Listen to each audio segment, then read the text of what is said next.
So this is a first, Okay. subcommittee gets a bigger crowd than the school committee? This is a first. The capital subcommittee crowd did get a bigger crowd than the school committee. All right. Okay. We good? All right, we're going to call this meeting of the school committee to order. Our first item on the agenda is administrative business. The calendar is up there for your pleasure. I will tell you that there's also talk of a override study committee report to the advisory committee, which I suspect would largely focus on schools issues. So when there's a date for that, I will forward it along. It has not yet been scheduled. Other than that, any other additions to the calendar? All right. We have two items on our consent agenda. The past record for the October 2nd meeting and acceptance of funds from the D. Blakely Hoare Trust. Do I have a motion?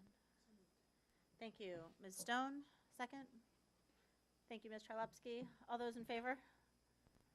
It's unanimous. Do you want to just abstain from the whole consent agenda? Okay.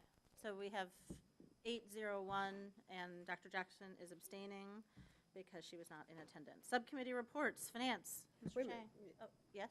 Just one thing about the Hoare Mhm. Trust. I Mhm. mean, I think some of you may have seen my question because I thought it was time we knew about him. But we will send a thank you letter to the, As is traditional. as always, traditional. Ms. Quinn is Okay. always on top of that sort of thing.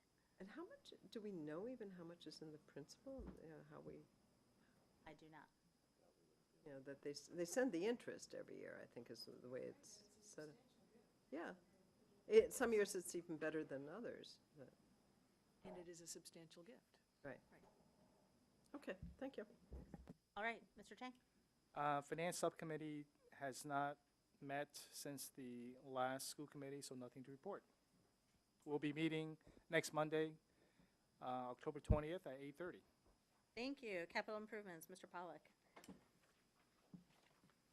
So the Capital Improvements Subcommittee just met across the hall, and we had several items on our agenda, but we were only able to attend to one of them, which was an RFP that the town planner is developing for to hire a real estate development consultant to look for land to either situate a night school or possibly to support the expand in place policy that we are currently working, the school committee has adopted to address the capacity needs of the schools. And it was a very good discussion. On the other hand, we had other things on our agenda that we didn't get to, and so we are going to schedule another capital improvement subcommittee meeting in short order.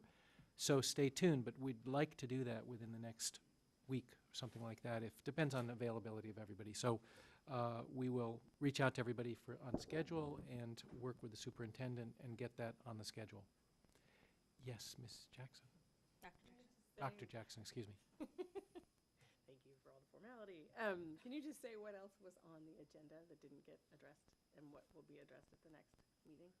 Yes, we'll probably continue to talk about this RFP, but in addition, it is CIP season, and the school department working with the building department is conscious of just how a challenge they are to provide adequate facilities across town, and they've been developing some proposals for next steps for short-term capacity expansion. And I haven't seen those either. But anyway, they're ready to present a series of concepts for short-term capacity expansion, and so that's what's on the agenda. And I would reach out to others. Ms. Stone, I don't know if you have a report on progress on the Lawrence expansion on that project, if there have been meetings or anything, or I don't think there's an update on the Devotion School Building Committee. Are there any other capital project updates that Ms. Charlepsky? We We are moving apace with the Lawrence edition. We just reviewed the colors for the floors and walls and things like that, and that's in the hands of the principal right now with feedback from all of us. That is to say, other people involved with the project, and things seem to be going well. I think the only other thing is the old Lincoln, and that contract is I think Mr. Rowe would be able to help me with this on the old Lincoln, that the contract's been signed, correct? You've executed, moving to contract, or you've executed contract? I believe it's the negotiators moving to contract, that's right, yeah. It hasn't been finished? It hasn't been signed. It hasn't been signed Finalized, yet. right. Yeah, because we haven't gotten it here, of Right, course. right. That's true. You may even get it this evening. The building commission's signing off on various documents tonight, so maybe coming Right. up here later. And I think that at our last school committee meeting, we detailed the bid alternates and Right. informed Okay. the board and the public that the first three alternates are going to be funded, and significantly, the third alternate involves this big dehumidification system for the lower level of the school, which should be really helpful for indoor air quality. So that's really good that we got that. Correct. Okay. So that's capital report. Terrific. Do you want input from anyone else? You've asked for input on the ninth school idea from everyone on the capital subcommittee. If anyone else has thoughts, should we send this, since it's now out? Do you want other people on the school committee to read this also? Just that people have seen it, or do you think that's not, I don't know if people want to read it. Yeah, why don't we, yeah, but we can circulate it to the school committee. And Um, comments need to go directly to, Why don't we give them to David, so he can collate them, no? sure, but just because the planning wanted them by tomorrow. That's what she said. Yes, Yes. because we told her we wanted to get this thing So published. this is a quick turnaround for anybody who thinks they're going to be spending. Luckily, it's, time with it's bullet points and it's 5 pages long, so. Right, and it's really just saying, what about, and the questions can go first to David, I believe, Sure.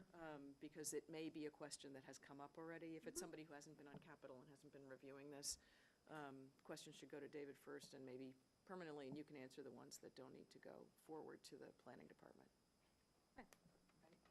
Is that okay? Yeah, so who's going to distribute it to the? So So it's questions are going to super go to you. simple. I'm going to make copies of this before we leave the building for anybody who does not have one, and that is potentially inclusive of Lisa, Michael, and Ben. Do the three of you want copies? Fine, so we will make 3 copies tonight. We'll give it to you. Anybody who has comments, we'll send them to David tomorrow. David will collate them and send them off. But I don't have an electronic version. Well, Peter, can you forward it forward it to the school committee? The draft that Allison sent out today? Great, thank you. Even better. All right, moving right along. Ms. Charlepski, curriculum. I spoke a lot last time. I'm not going to speak today because we didn't have a meeting since the last school committee meeting. We will be meeting on November 12th. All right, Ms. Charlepski, thank you, Ms. Charlepski. Ms. Stone, Government Relations? Thank you, Madam Chairman. We do have a proposed vote tonight on the resolutions, on our directions to our representative for the, to the MASC, on the resolutions that were circulated by the MASC for consideration. You all, I hope, have had a chance to look over what was circulated to you, which came with recommendations that we'll discuss tonight.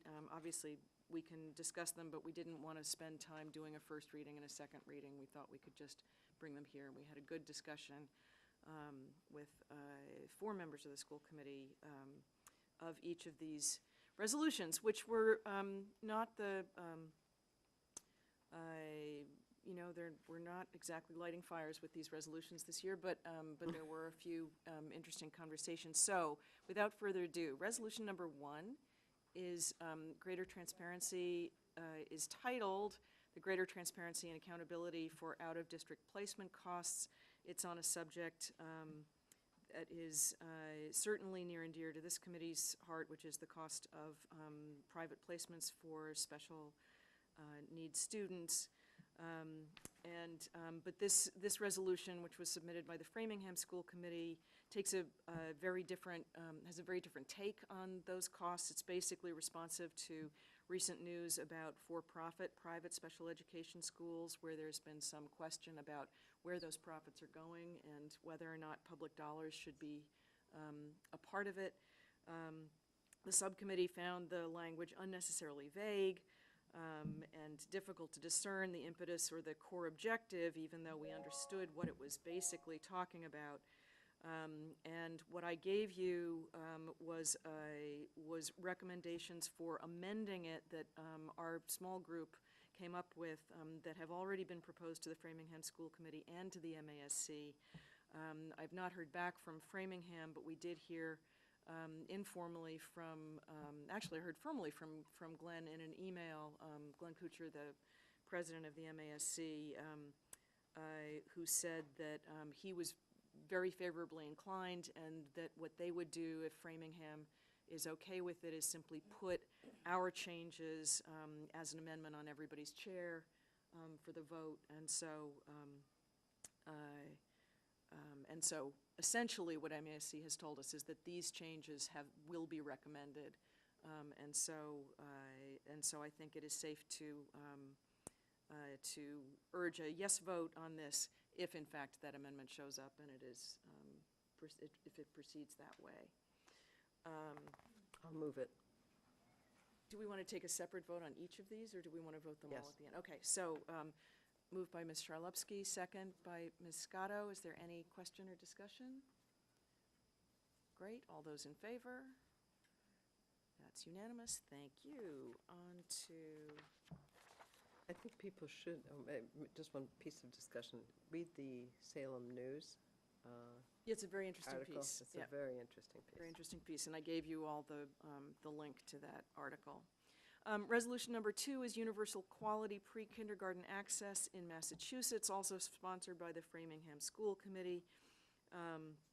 This is fairly straightforward, not particularly beautifully written, but we didn't spend any time trying to strengthen the language. And Mr. Arlovsky pointed out that there are some statistics in the whereas clauses that should probably be updated, and we may want to make that note to the Framingham School Committee before they put this forward. But basically, we support universal quality pre-K in Massachusetts. This is essentially a resolution saying the same, and so we recommend a yes vote. Thank you. Any questions or discussion? Seeing none, all those in favor? Thank you, that's unanimous. Excellent. Number 3, resolution number 3 is about charter school reform. There are some statements in the whereas clauses that reasonable people could disagree about, as well as in the resolved clauses. Members of the subcommittee were split on whether to vote yes or no on this resolution. Some felt that it was important to signal opposition to charter schools generally with a yes vote, despite discomfort with some of the wording in this particular resolution. Others, while recognizing and even agreeing that the record of charter schools is mixed regarding serving all students in particular, and that the financing of charters is particularly flawed and problematic for sending districts, felt that the resolution didn't focus adequately on those priority concerns, which are the ones that this committee has raised repeatedly, and so we're urging a no vote. In particular, as you'll see in the resolved clauses, members pointed out that requiring the reporting of best practices and innovation without any qualification of what that means simply invites charters to publicize their work without any analytic filter. And other provisions in the resolve clauses were too general to be useful guides for legislation, which is what this would turn into if the MASC approves it. So regardless of the vote on this particular resolution, for which we have no solid recommendation, members agreed that our action, whether supporting or opposing, should in no way endorse charter schools, their financing, or their practices, nor should it condemn them. So we had no recommendation on this, and we leave it to school committee members to vote yea or nay. So, Or abstain. or abstain. So the vote is to approve, a yes vote, I guess would be to approve a yes vote on resolution number 3, charter school reform. Is there a second?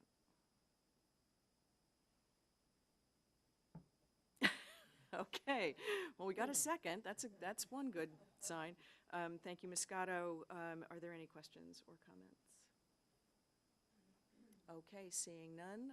This is again to direct our representative to vote yes on this resolution number 3. All those in favor? That's 2. All those opposed? That's 1, 2, 3, 4, 5. Those abstaining? I don't call for abstentions? And 1 abstention, that we have a no vote on this.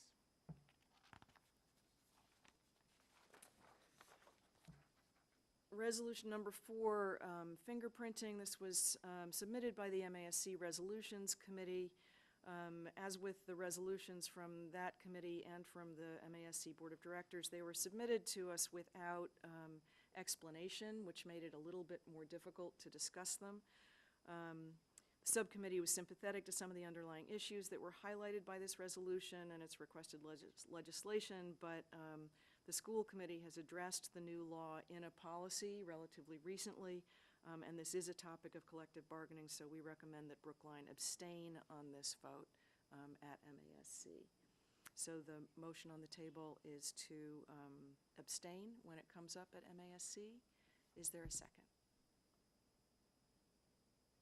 Thank you, Mr. Pollack. Any questions or comments? I had a quick question. In the recommendation to abstain, it says that, you just said it, we've already addressed this, so I just want to confirm our policy is in line with what the state requires in the way of fingerprinting when you say our Absolutely, policy addresses yes, it? So yes. there's no other, okay, just wanted to confirm. Thanks. Your microphone is not on, Dr. Lupini. When you mention that it's a topic of collective bargaining, it's a permissible topic for collective bargaining. I'm sorry. It is not a mandatory. Right, topic of I beg collective your bargaining. pardon, that's No, no, exactly no, right. That's fine.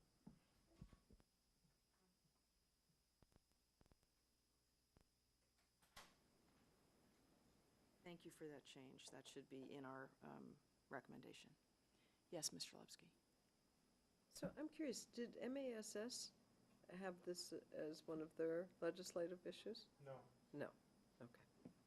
Or any of the others that we've gone over so far? Not that I'm aware of. Mm-hmm. Okay. And we Thank you. did discuss at the subcommittee level that, again, as we said, they're sympathetic to some of the underlying issues. It's not that we're unsympathetic, it's just that we felt an abstain vote was the appropriate thing to do at this time. Any other questions or comments? Okay, so all those in favor on the motion to abstain, direct our representative to abstain on this resolution. All those in favor? That is unanimous. Thank you very much. Resolution number 5, reinstitution of earmarking. Again, from the MASC Board of Directors without explanation. It's very short with one whereas and one resolved. It's basically asking to reinstate federal earmarks for school districts. The subcommittee said whether or not federal education earmarks have been useful to Massachusetts public school districts in the past, it is not possible to support only earmarks for education at the federal level. The subcommittee believes this resolution overreaches by endorsing federal earmarking more generally, a subject on which reasonable people can disagree and on which the MASC has no reason to take a position. So we urge a no vote. The subcommittee urges a no vote from the full committee, and that is the motion on the table. Is there a second? Thank you, Ms. Charlupski. Questions, comments? Seeing none, all those in favor? Forget Barbara, thank you. That's unanimous. Thank you very much. No. Oh, sorry. Oh, I beg your pardon, Michael. Sorry, one abstention.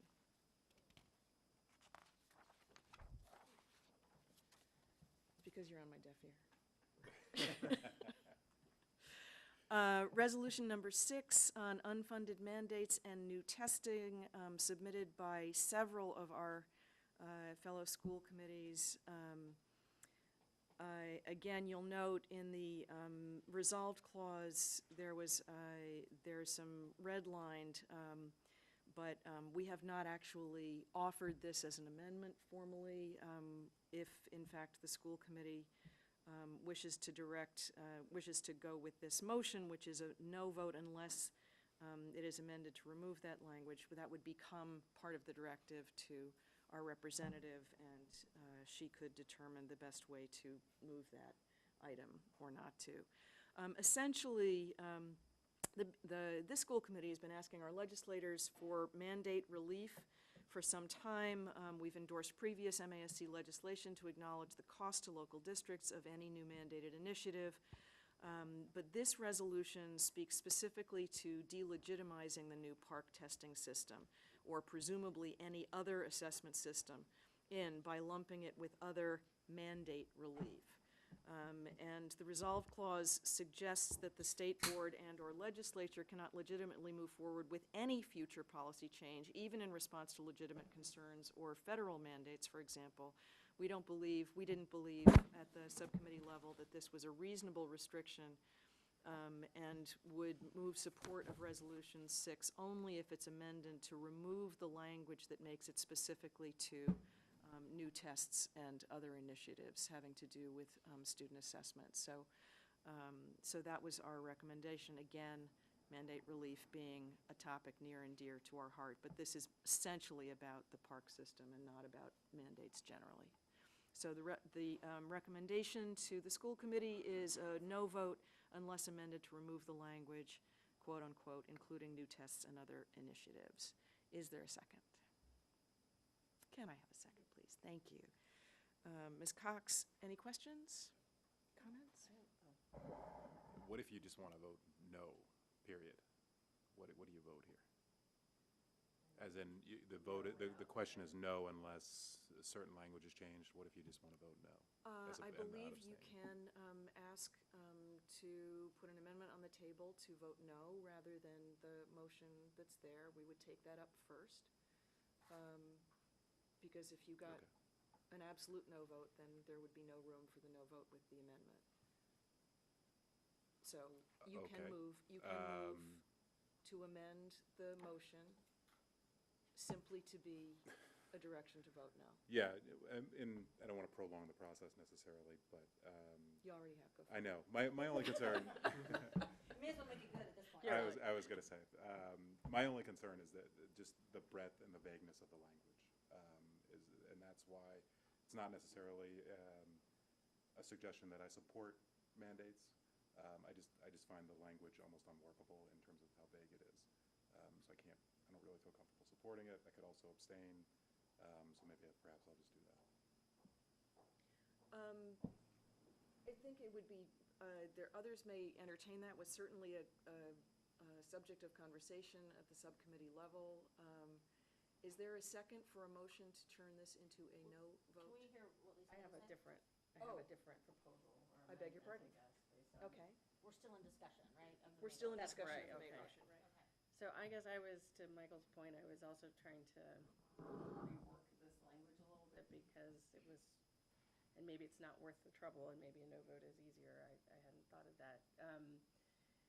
But it strikes me that based on the arguments in the whereas, what's most important is that should we have mandates, they focus on a clear and positive impact for student learning and minimize classroom, unnecessary classroom interruption. And so felt like if we could take out some of what feels like hyperbole and focus on that, it might strengthen its usefulness, but maybe not enough, to Michael's point.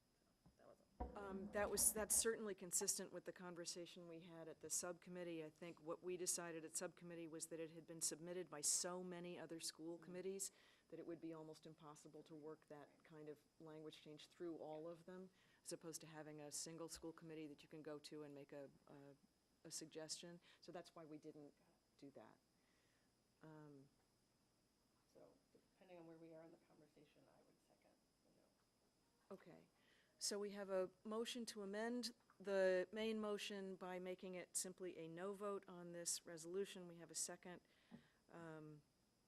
Why do I always blank from Dr. Jackson? I always blank on your last name. She's got a nameplate. I know, but it's not written on the back. We'll just put it for you, since everyone else knows her name. Thank you, that's very helpful. So we are voting on the new motion to amend to make it a no vote. All those in favor? 1, 2, 3, 4, 5, 6. All those opposed? So we have 6 in favor of a no vote, 1 opposed, and two abstentions. And that, I believe, means we simply have a no vote on this. Well, no, that becomes I the know, main that becomes the motion. main motion. So now we All right, voted. so on the main motion to direct our representative to vote no on this resolution, all those in favor? We have, I believe, the same, no, No, we don't you have the don't. same That's vote. why you do it. 1, 2, 3, 4, 5, 6, 7 in favor, and those opposed? So we have 7 in favor, 2 abstentions. So my job is to say, Vote no. No. There you go. just want to make sure I got that.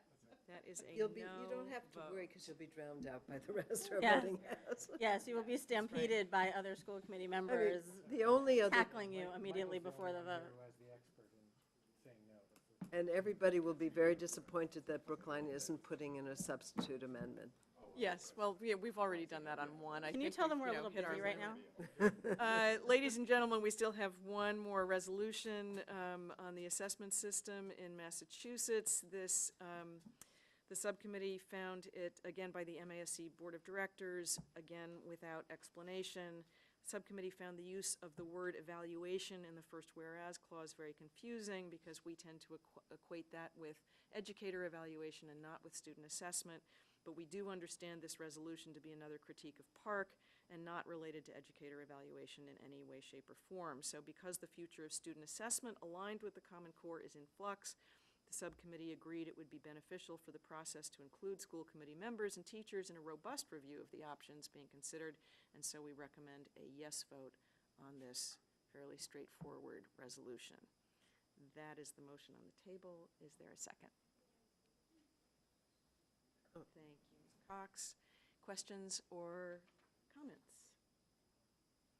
All right, all those in favor?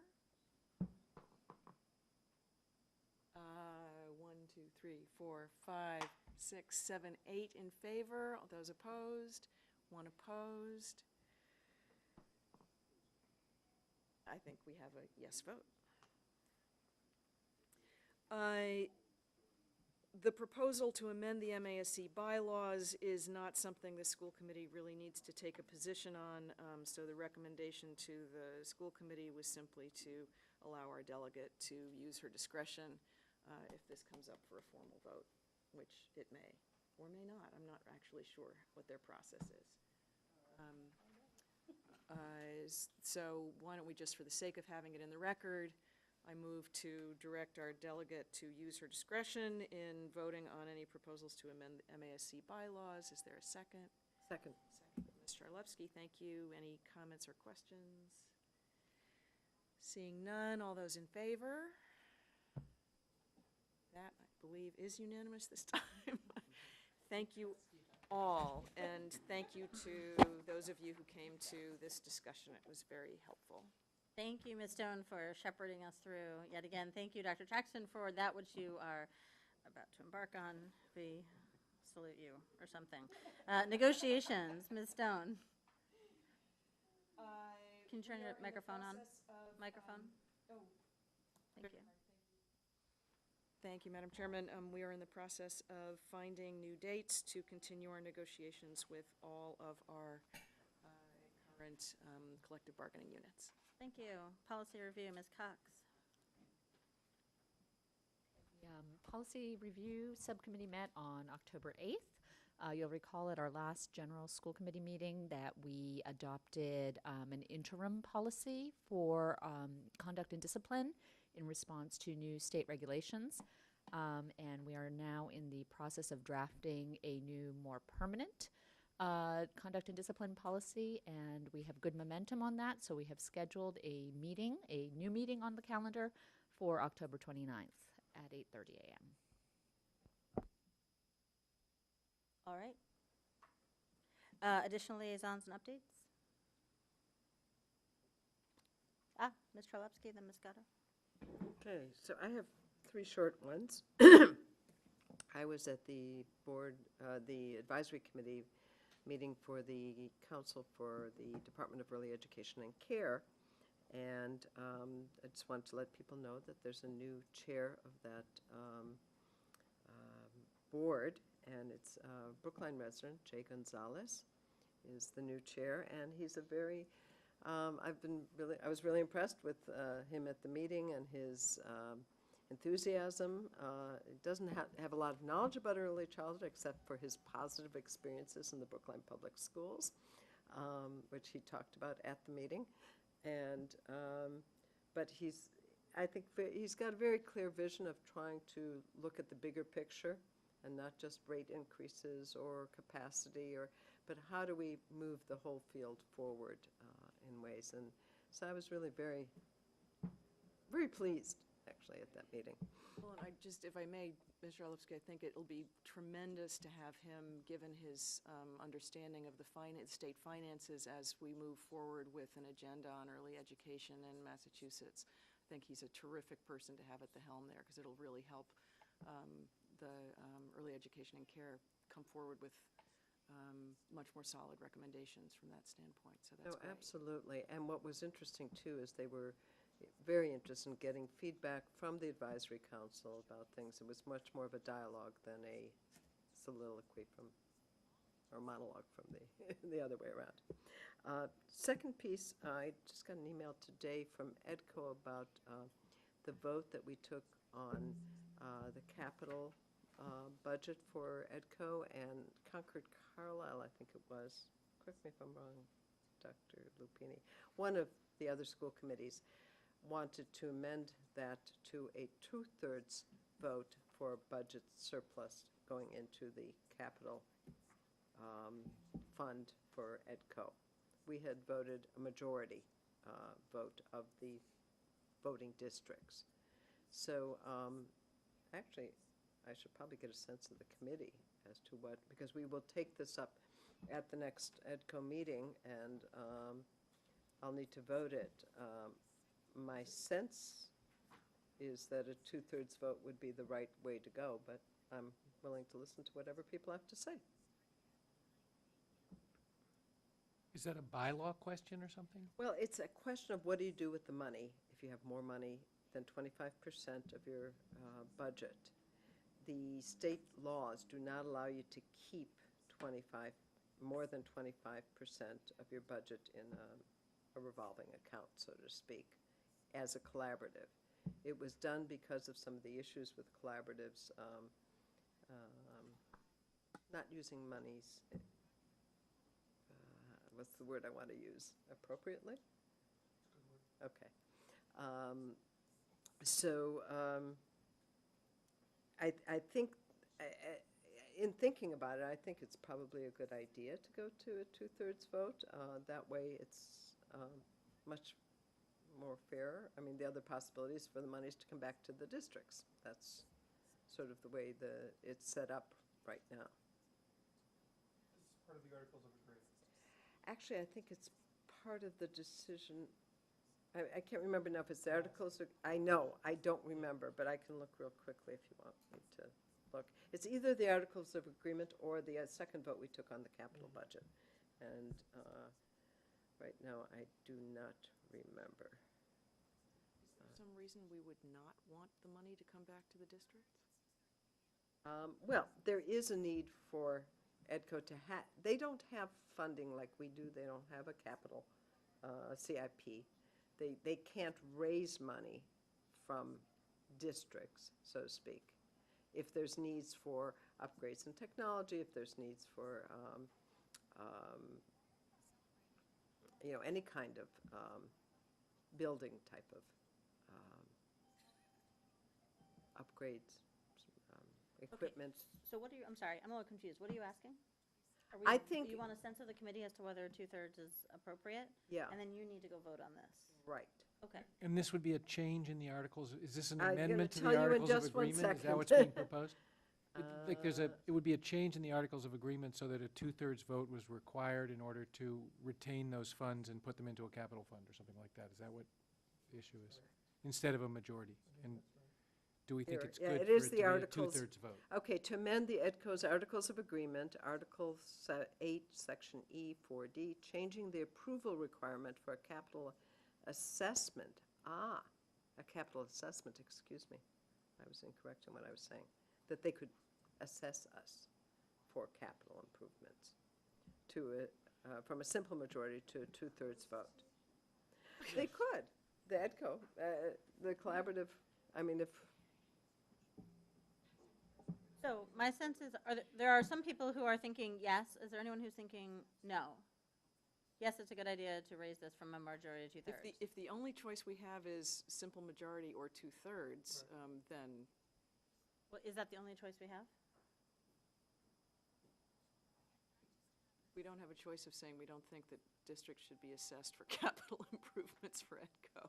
well, That's not in the offing. no. So are you making a motion? I think you don't No, need I us to just vote. want to, I don't think I need you to vote, I think, because I'm your representative, but I'd like to just get a sense from people of what they think, and I'm sorry that I misread it. Can I just say to your observation, I mean, that is what you agree to when you belong to a collaborative. You agree that unless you're going to locate programs in only schools, you agree that there are going to be capital needs, right, in terms of places to locate programs. And this is more an avenue of how you go about paying for those. Right, I hear you. Okay, well then I think there's a bigger I question. join the group that thinks the 2/3 2/3 makes sense. is a. Yeah, I think there's a bigger sensible question for us, but that's later on down the pike in terms of collaboratives, et cetera. But for right now, I think 2/3 protects us more than majority, so I think we should at least Okay. go with that. Anybody have a different thought? Okay. So do you have a sense of the committee? I had a good sense, and can I have one more, please? I just wanted to, I think I've told everybody, but I'm not sure, so I figured I'll just say it again, and you can tell me I said it already. There will be a breakout session at MASC on Friday afternoon that will highlight our BRIGHT program, and I'm going to be there as the moderator and the Brookline Mental Health Center, along with, I think, a principal from Hingham and a parent and a student who've been involved in another district with the similar type of program. As many of you know, we've been able to disseminate this program to a number of other communities, and the idea is to continue that dissemination. So just wanted to let you guys know, in case anybody News. wants to take a ride down to Hyannis. Great news. Ms. Scotto? I have two liaison reports plus one other thing. Last Monday night, the BEF met for its regular meeting, and this is a meeting at the beginning of, it was just Only last month. Monday night. And this is the meeting where all of the people who are no longer on the board, but who are, I don't know what they call them. Board of trustees. Overseers. Board of Overseers, that's what it is, come. And so it's generally a very pleasant event, and with a potluck dinner and so forth. Dr. Lupini, Dr. Fisher-Mueller, and Dr. Schmuckler were all there and did a presentation basically talking about the state of the schools, shall we say, is that fair, and answering questions. And it was a very pleasant and agreeable evening, and that is quite a supportive group of parents. They're working very hard within their school groups this year to come up with ideas for ways to raise money and to make the BEF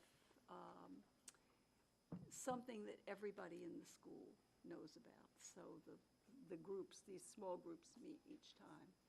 Very, very pleasant meeting. I went the next morning to the ECS meeting, which was their first meeting of the year with some of the new representatives there. Lots of people were not able to come to this meeting. They are working on their recommendations based on the program review, and they are about at the point where within the next month or so, those recommendations will be reported out. But they were not at that point. The Parent Advisory Committee has not seen the recommendations at this point, and are very anxious to do so. And eventually, they will come to the Curriculum Committee, but not yet. And last but not least, I just wanted to mention that unless there are questions about this, go ahead. Actually, I'd like to invite Dr. Mueller to speak to the Right ahead. program review on ECS, since we were making eye contact as Helen and I were related to curriculum conversation. Yes, Go thank right you. ahead. I just want to clarify a piece, that the charge of this program review committee was to create recommendations to then hand over to the superintendent so that his staff then would develop those recommendations in advancing the program. So it's not the traditional in the way of a Phase 1 report or a Phase 2 report and so on. So most certainly, there will be full transparency and sharing with all, but not necessarily as you described. And that timeline's about right. Yes. That timeline's about right. Yeah. Next Sorry, month. can you just explain what is the timeline? So Amy Martin is in the final stages of completing the write-up for the Program Review Committee's recommendations that she then will hand over, and then the superintendent and his staff will review those recommendations and then create the program as we would like it to move forward. And then it would go to curriculum after that? Yeah. Okay, Absolutely. got it. So would that be for the November 12th meeting, do you think? That's early. That's early. I can't imagine it'll be November 12th. Okay. At what point do they go to the Parent Advisory Committee? I would imagine that the Parent Advisory Committee would be updated. I think they could be updated with an overview of the recommendations, although they wouldn't, I believe it wouldn't be appropriate for them to necessarily receive the same document that Ms. Martin will be handing over. And then absolutely, we would be going to the Parent Advisory Committee following our further development of the program. Right, because Early they, December. that they were debating when they would Early hear December. about the recommendations. Yeah, and I have to say, in working with Ms. Martin through this, I'm very excited for what's being developed. I think that it could have significant impact on a particular targeted group of students as well as all students. Yes, and Mies Boat basically said she felt that they were very good recommendations that were coming in. A lot of work's been happening, a lot of research, so Right. I agree. Right. Okay, the last thing I just want to mention is that you may know that the group from the sister city, what is it? Oh, yeah, Kesilwake, will be in town next week. Glad you're doing this. Okay, I just happened to run into Richard Richard Segan. Segan at the Democratic meeting yesterday. They'll be in town next week, and they have an event Monday night at the Coolidge Corner Theater where a Nicaraguan poet will be speaking, will be introduced by Juno Diaz, at the Coolidge, and one can sign up for that, and then they have a fundraiser on Thursday night at the Vine-Ripe Grill. During the week, there will be, the educators will be going to Brookline High School to meet with Dr. Holman and some of the Spanish teachers, and I guess you went, Helen, with them last year? I did, actually, Yes. but unfortunately, this year, there's meetings, I think the Finance Subcommittee is meeting that morning when they're going to be at the high school. So unfortunately, I can't. Some of you may be interested in going to some of the events, though we do have a school committee meeting. I hope everybody got the information sent to them, right? Yeah. All right, any other liaisons? I have one other news Mhm. piece, which was interesting today. We got from Janice McHugh, I don't know if people read the staff news, I tend to read it, that a former English teacher at the high school passed away, someone who had, Ed Murphy, who had been there for 30 years. I actually didn't know him, but what was interesting in the obituary was that he or the family asked for donations to be given to the Brookline Education Foundation. I thought that was really nice, so I just wanted to highlight it for people. That's lovely, thank you. Okay. Any other updates? Very good. We are 15 minutes behind, but we have public comment.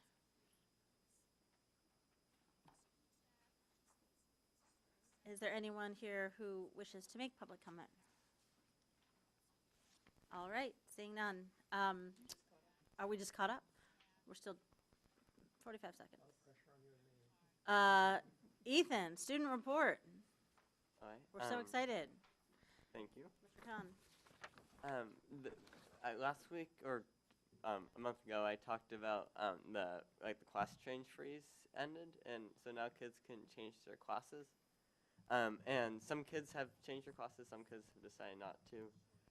And sometimes it worked really well. Sometimes kids had to rearrange their schedule because a lot of classes were at their cap. There's also, I talked about technology in the classroom, and some teachers have started to use it. The projectors are really cool because there are smart boards, so you can interact with them. Although a lot of teachers also don't know how to use them. But I expect that over time they'll learn. And there's many new teachers, and the Sagamore ran a 2-sheet spread about it. That was really nice. And our football team won 2 games. And the super fans have been supporting them enthusiastically. They've been supporting all of our sports teams. And the annual Shakespeare play opens the first week in November, and it's Love's Labor Lost. And also, Student Council and Legislature have met for the first time since I last gave the report. And in Legislature, the agenda, we haven't said it, but possible topics are homework, like the quality and quantity of it. And we talked about that a little bit last year, and it seemed to have support of the administrators and teachers as well as students. And then in Student Council, we talked about race and mascot awareness, and also doing a possible review of the attendance policy, because we passed the attendance policy 2 years ago, and I think the school committee helped write it, maybe. And a lot of times when we pass a policy, the legislature then does a review of it, but we haven't done a review of the attendance policy. And what I and some other students and teachers on legislature and student council have been thinking is that since it has such a wide effect on the students, we should do a review and figure out how many people it affects. And I was wondering, if we do a review, what would you like to know from it?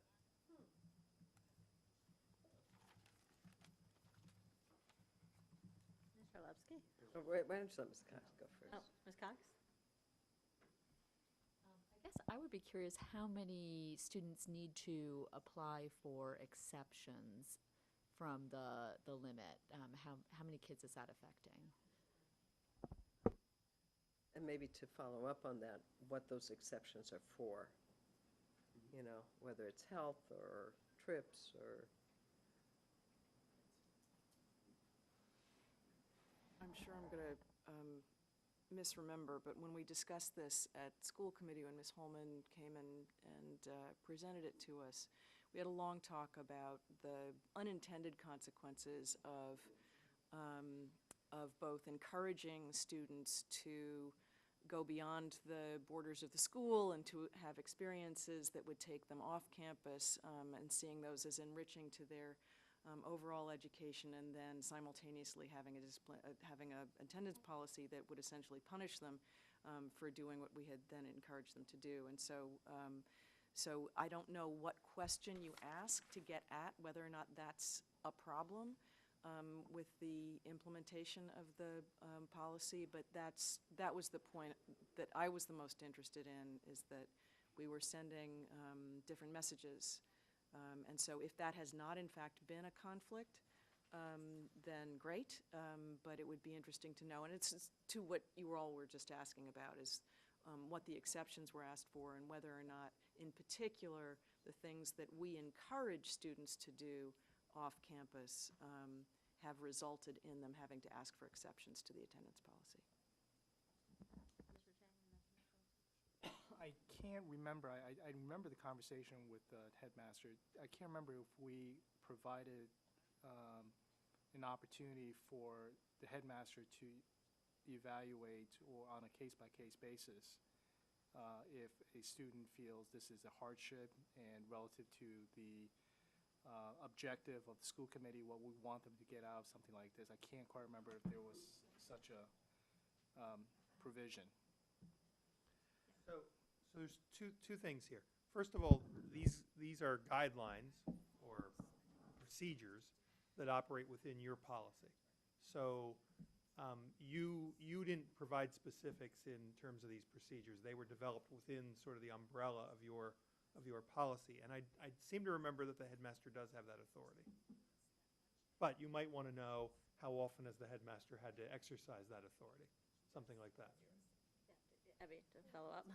Oh, and I just want to say, this would be very timely because the state regs on discipline also had some issues about attendance, so we will be looking again at attendance policy in this year's policies review subcommittee agenda. So that would, if there are issues that we should be aware of, I hope you'll bring them to our attention.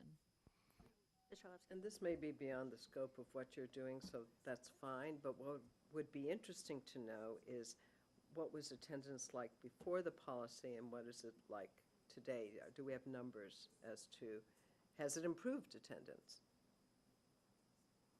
or not? All right. Ask and you shall receive, Mr. Khan. Do you have any other questions for us? We have no limit of opinions, so we're happy to share them. I think that's all my questions. Excellent. Thank you. All right. Any questions for Mr. Khan? Ms. Cox, we'll go around. It's not for Mr. Khan, it's for the school department. You mentioned about the smart boards and teachers are becoming familiar. Is there some ongoing professional development for teachers around that? Yeah, at it the was high actually school? I have two notes here to comment on off of Mr. Khan's report. One was that we do have a professional development plan that's rolled out. You know, we put in a lot of equipment. We bought a lot of equipment this year, and so that professional learning, those professional learning opportunities, I'm sure are catching up to the equipment. Do you want to speak to this? That'd be great. Thanks. Just very briefly, in terms of teachers getting a new smart board, the very basic training of that board comes with the installation. And then there is advanced training that goes on. And as you know well, our professional development in technology, the backbone of that learning is around instructional coaching from the ETSs. And yes, we do have a full array of professional development offerings that go along with it. Yes. Dr. Jackson? Not being a high school parent, what is a super fan? It's a great question. There's a club, and in the past, there hasn't been a whole lot of enthusiasm to go to sports games, and this club is trying to gather a lot of enthusiasm, and sometimes they organize buses to go to games that are away and stuff like that. And has someone done a regression analysis on the number of fans and their effect on sports? They have a It's more than one now. Twitter account. You will find superfan good, clubs yeah. on most college campuses. Yes. Yes, we have lots of Superfan T-shirts in my Yeah. house, yes. It's very exciting, and the score is not the only important thing. I'm also Ms. a proud parent of a past superfan at Brookline High School. So, I just wanted to point out on the technology thing that Mr. Khan inadvertently wandered into one of the hotter topics of discussion around the Override Study Committee report and its recommendations on technology and places where we could, again, different in the two recommendations, but one group has been saying that we could save money on the technology by cutting way back on the professional development that goes along with advanced technology in the schools. The other side, I think every member of this committee would associate themselves with, saying that's ridiculous, that you can't put technology in the schools and expect it to be used well if you don't provide the professional development to go along with it. And Mr. Khan, thank you so much for pointing that out, how important that is to its use. Dr. Fisher-Mueller has a burning Please. comment. I just want to be sure that everyone understands that the professional development that needs to go along with the technology is around curriculum development and lesson redesign, that is as important, if not more, than the actual device themselves. Hooray. Other questions? All right. Thank you, Mr. Khan. You want to say something? No. Oh, Dr. Lupini? So I Floor is do, to one of the other points that Mr. Khan raised, he talked about the class change moratorium, and that's been in place now for a few years, meaning students can't change courses until X number of weeks have passed. And over that time, I've only seen preliminary data, but we've seen in those years a growing number of students staying with courses that they were in at the beginning of the year, not nearly the number of drop-downs in levels that we'd seen in some of the prior years. So I would applaud the headmaster and the administration for what's been put in place there. I have a couple of notes for you. 8 of our students just left will leave Brookline High School tomorrow morning for the Minority Student Achievement Network Student Conference in Ann Arbor, Michigan. They'll be there from the 15th through the 18th. The theme of this year's conference we're really excited about, and the students having the opportunity to work with Barry Checkaway, who Farmington Public Schools has been working with for a number of years in empowering students to become actively involved in closing racial achievement gaps through intergroup dialogue and action, and primarily in that town through work with town officials and school officials. So it's some really amazing work going on in Farmington, and we're hoping the students will come back interested in doing some of that work here as well. I have an MSAN Governing Board meeting on the 3rd and 4th. Our speaker is Jeffrey Borman from the University of Wisconsin-Madison, who's doing work on decreasing stereotype threat by engaging in affirmative exercises. Brookline High School will have back-to-school night. We finally have a back-to-school night on a night that's not a school committee meeting on Tuesday, October 21st. There probably is, beginning at 6:30. And the National Honor Society induction ceremony is on October 28th. I know there's some interest here, particularly off of years ago, the African American Scholars Program actually began in this district because there was such a discrepancy in the profile of the students going into National Honor Society and the profile of the school. And so we're in the process now of putting together that data, not only on this year's group being inducted, but on some of the prior years as well, that we'll share with you in the coming weeks. And the MAS, yes? It's on this one. Okay. I don't mean to interrupt you, but if it's on that subject, I thought, one of the things in the past that we used to do is that school committee members who didn't have children at the high school could get a schedule and walk through the back-to-school night just to get a sense of the school. So often, if you're not there, you don't know you don't get the feel. And anyways, it was just a suggestion as a possibility. We've not done that in my time here. I know So that. how- This was way The back. problem with the way back-to-school night is organized is that you get given a very Yeah. abbreviated version of your child's schedule. Right. And so for someone who is not familiar with the schedule to begin with, to be given a random abbreviated version No, but of you're it- just going from class to class. Yes, but And you have you have the class my sense numbers. is it's confusing enough for the people with children at the high school who. that it is not. You're yes, if you inviting wanna- us all to come with you, right? wanna It's shadow- not for if me you so wanna much, shadow but we a have friend, parents who've never, been in the high But school. I wouldn't think, having been to a lot of them, I don't think it's something that would be a great introduction to the school for a school committee member who wants to get to If know you the high want the overall schedule, we're happy to provide you with the overall schedule. I don't know how we do that, but I suppose we could if we needed to. Perhaps Ms. Cox at our next meeting could just give us a flavor of how it went without overly embarrassing her children in particular. Well, they don't talk about individual children. Good, if that's the criteria. All right, that might be too high a bar. All right, maybe just a couple words to give us the flavor. The last item I have here is, and you've already talked about the MASC conference, which is on Wednesday, November 5th through Friday, November 7th. The Wednesday evening dinner belongs to the MASS. That means I'm in charge of it somehow.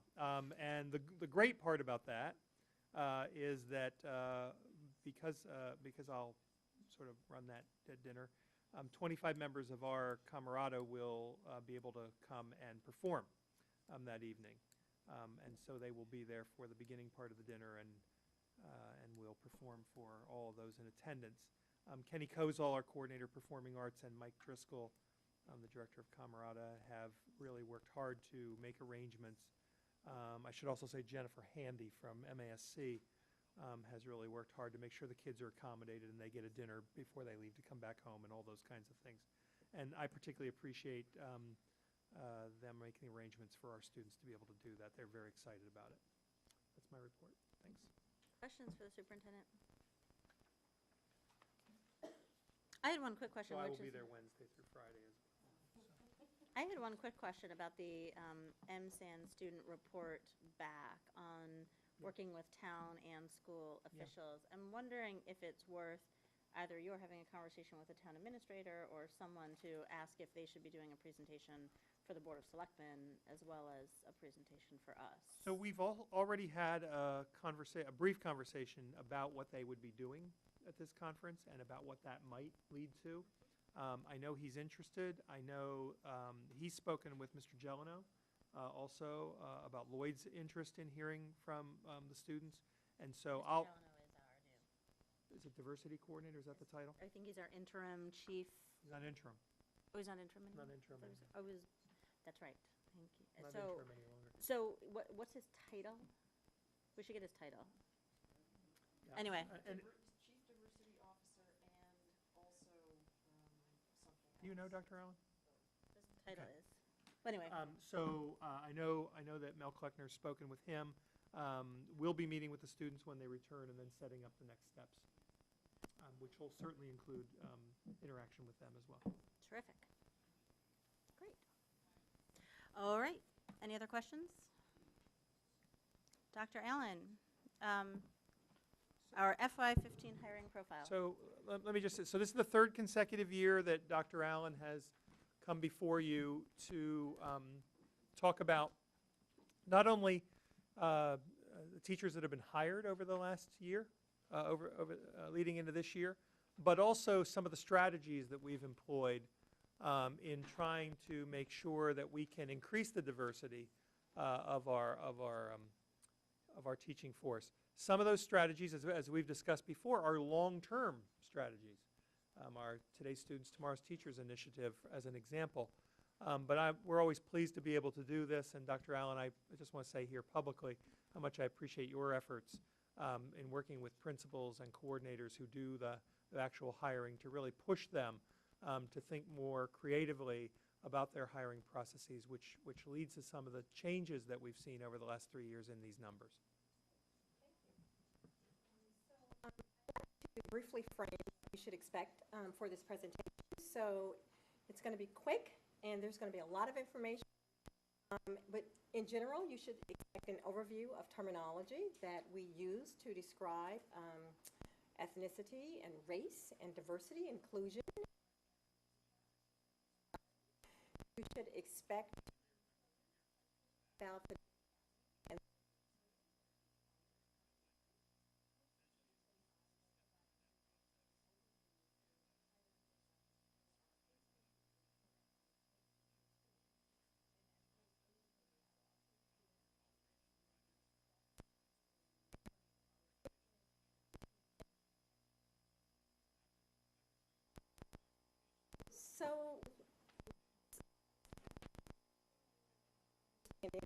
say shared under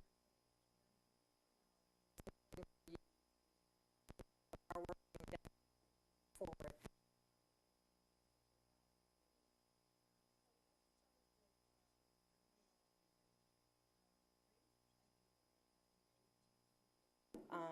Historical implications, and we are not going to talk about race tonight. And route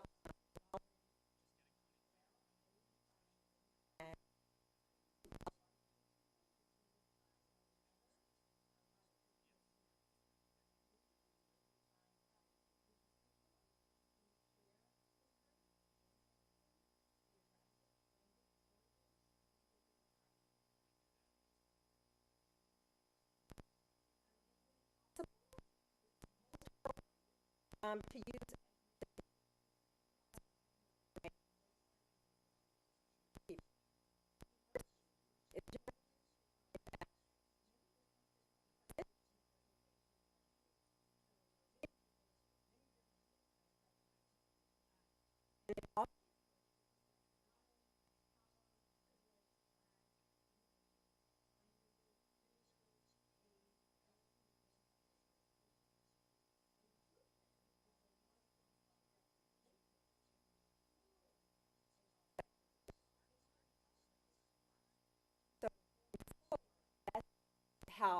when you hear me talk about race or ethnicity, I am referring to it based on those definitions.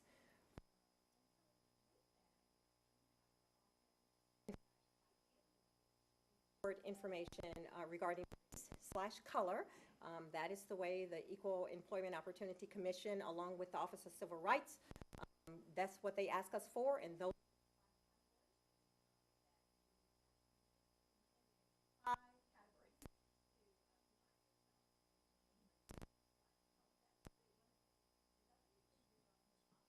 even give an individual an option.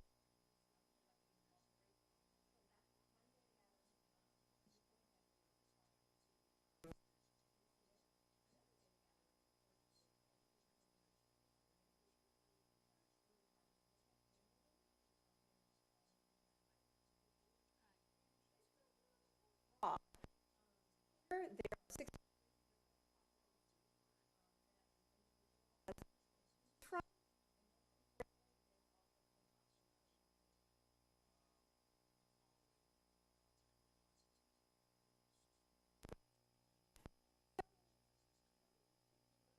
about our we have 822 professional of 70 color, similar to our state and our national demographics for gender. We have the majority of our teachers are female, quite a bit, but again, that's very similar to and national demographics. In fact, I think it was less than 70%. So this is a growing number of females in the profession of teaching. The age range, as you can see, more than 50% of our staff is over 40, and almost more than 50% of our staff is under 40. You should also take that about 40% of our teachers are under the age of 35. Ms. Stone, you probably find that particularly interesting. For race and ethnicity, I'd like to highlight here that while 9% of our overall staff, the new teachers that will hire this current school year, there is a greater percentage there. It should also be noted that there are more teachers of color at the high school at BHS than there are in our K-8 schools. Angela, do you want questions now or later? Sorry. You can stay on that slide. It's okay. I'll go back. Okay. I didn't know. Do you want to hold until the end, or would you? Is it okay to ask a question now? Okay. So to the demographics that you present here, particularly about teachers of color and gender, I'm just curious how that is relative to the student population in the schools. I do not have that. That's okay. I started looking at it. I can't tell you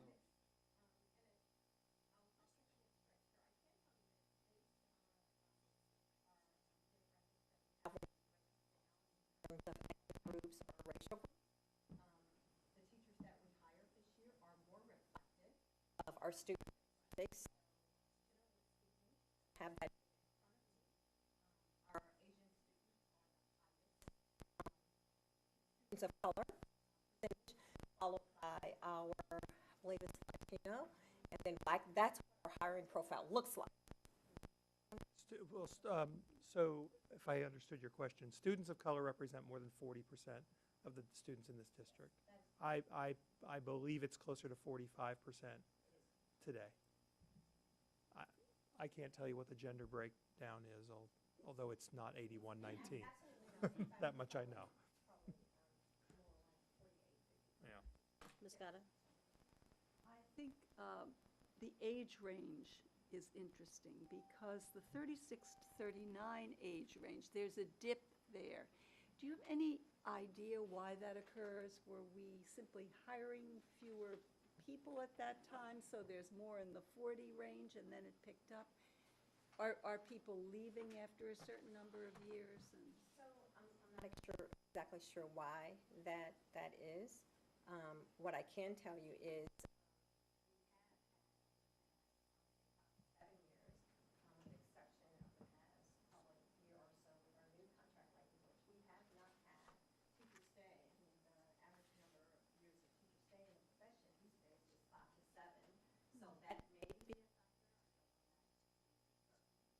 in Brookline, but it may be an attributing factor. So again, our years of experience for our existing staff is average years. So, and back to the FY15 hiring profile, indicators of color overview. So this year we hired 14 new administrators to identify as administrators of color.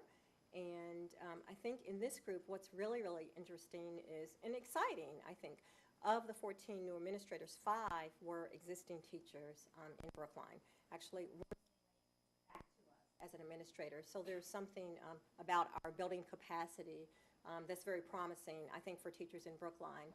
So the second bullet is the number of professional staff that we hired that were new to Brookline this year. So in all, we had 101 new employees, right? 83 were new to Brookline.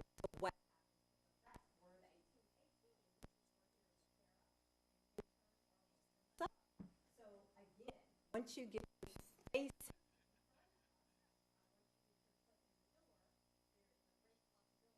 we will have a nice, long, professional relationship with you. So of the 83 staff,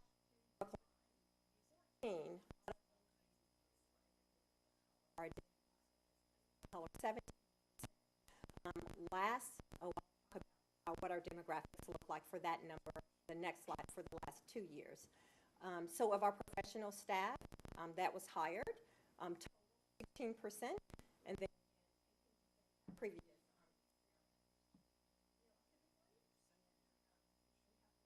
With this number, we do a better job.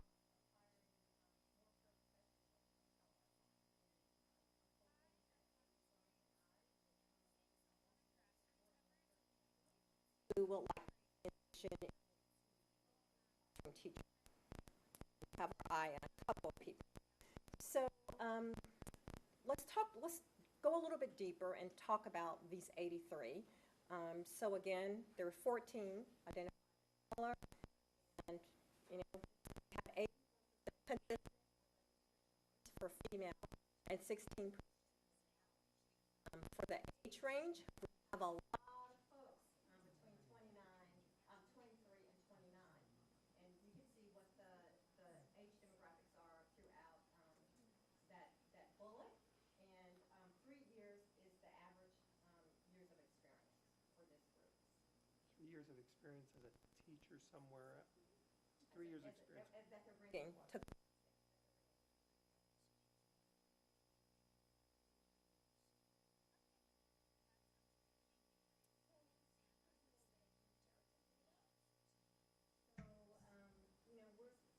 steadily increasing our numbers, teachers of color, although in FY13 we had a little bit We did a little bit better, just a tiny bit better, but at least we're being consistent.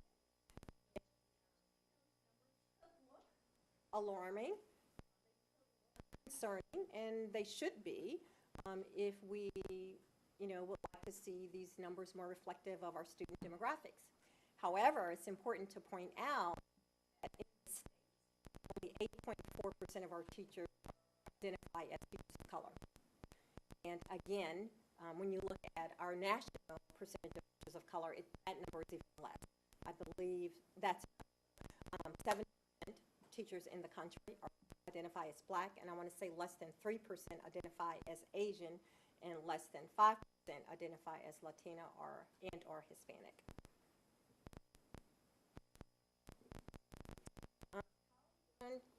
To comparable districts.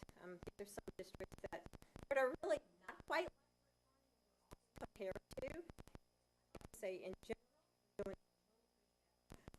And I should tell you, full disclosure, that each district has steadily increased teachers of color. So probably have a percent increase compared to last year. Obviously, there's a greater number of teachers districts. Sorry, just one question. This is the full teaching population. In those districts, that's correct. Right, so we're 12% overall. I guess it was a little confusing, as on an earlier slide, it has a 9% number. Am I missing something? Okay.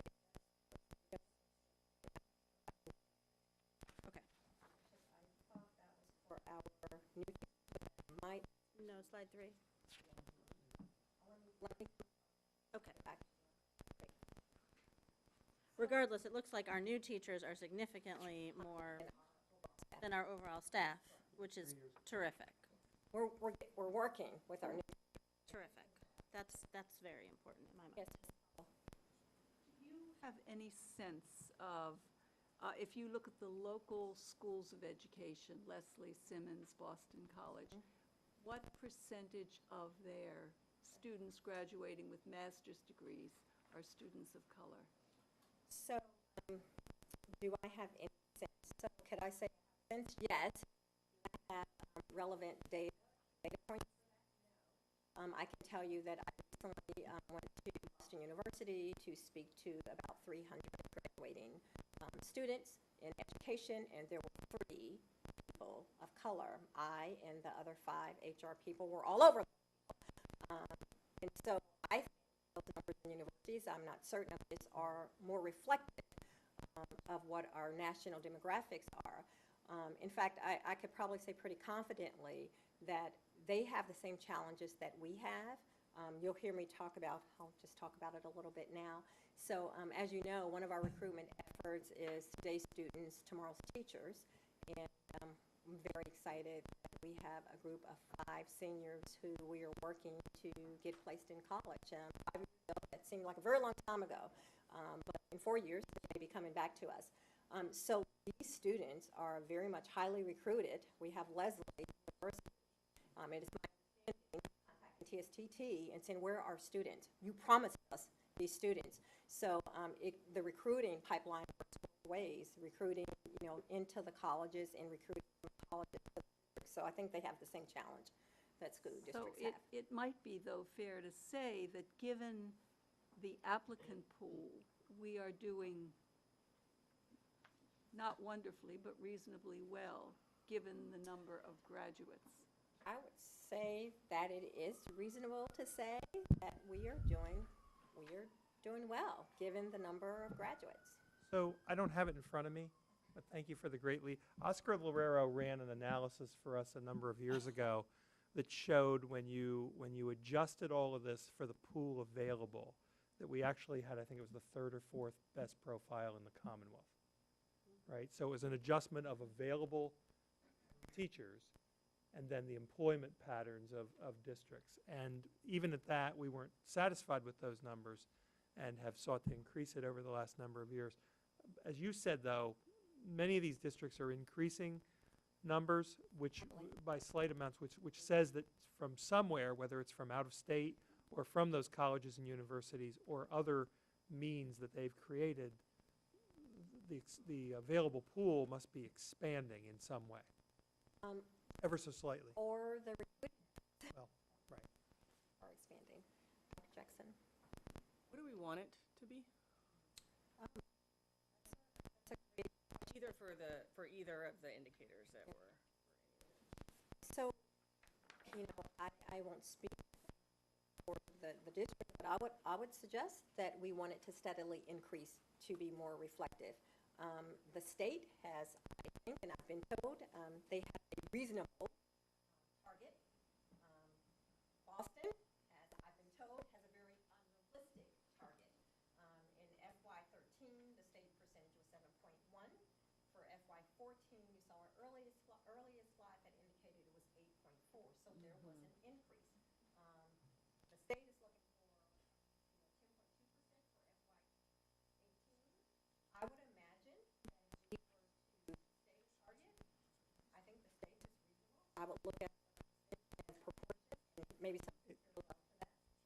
It's a really great question because the Boston target, which I understand has been to look like our student profile, has been interpreted, we've been told, as at even the cost of quality. That's how it's been interpreted internally. So I'll sit in front of you and say, I think our teaching force ought to look more like our student body, but I also want to evaluate other indicators like our retention, like what our evaluations look like what other pieces of performance look like, right? Because again, this very sort of broad brush approach used in Boston's been misinterpreted so badly.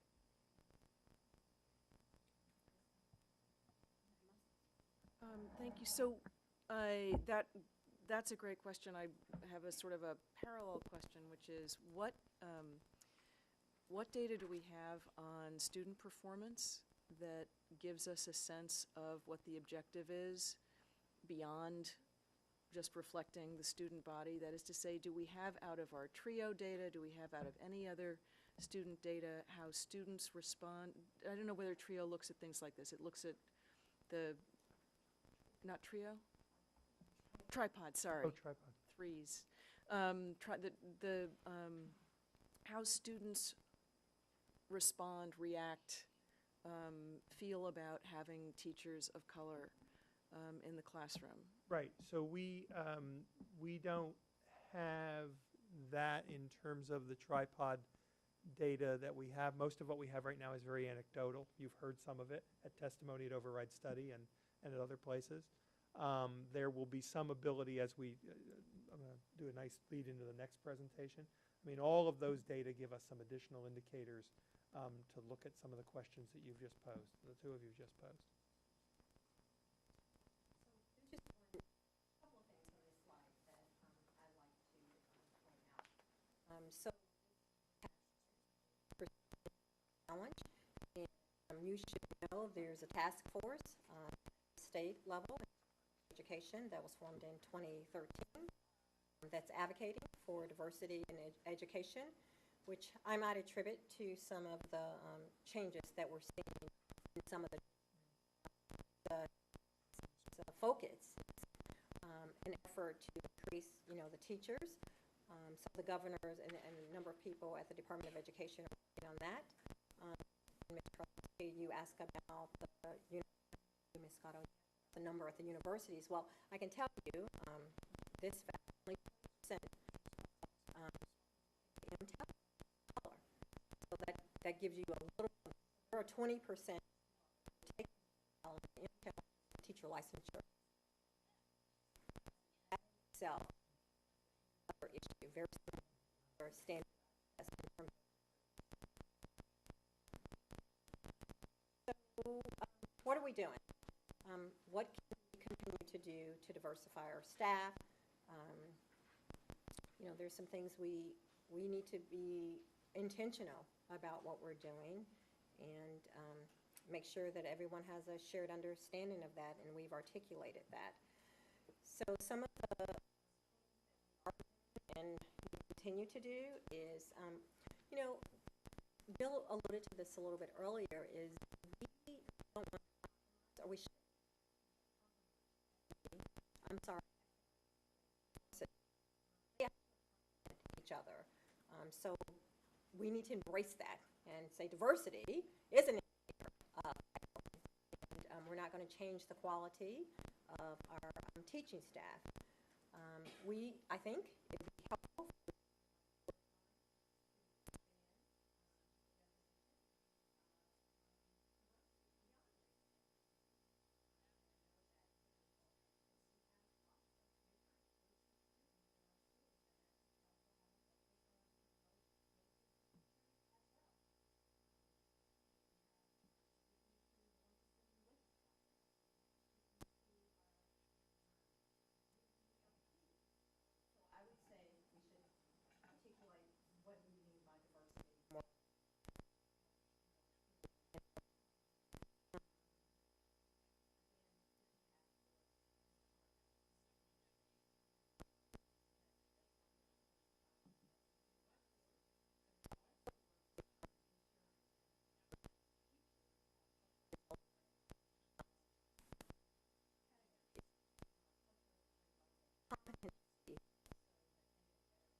And, you know,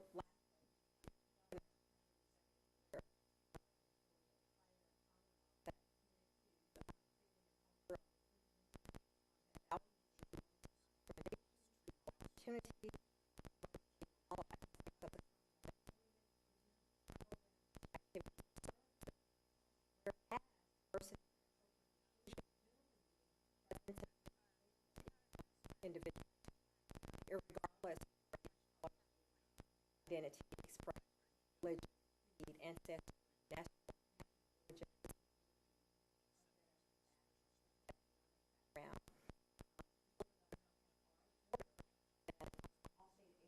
Embrace that definition. So that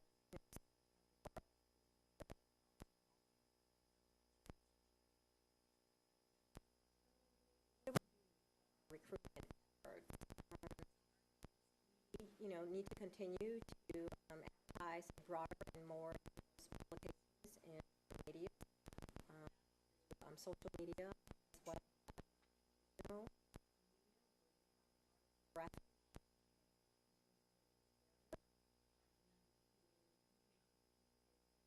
job fairs and our job there are students and teachers. We belong to an organization in the Greater Boston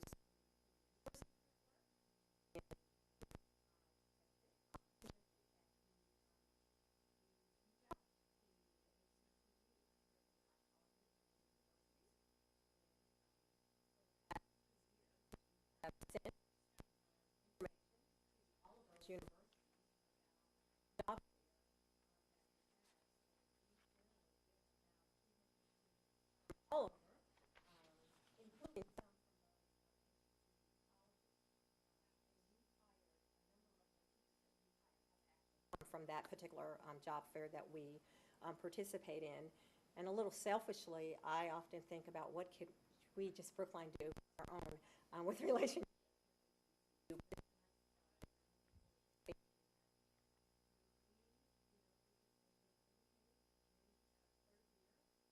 where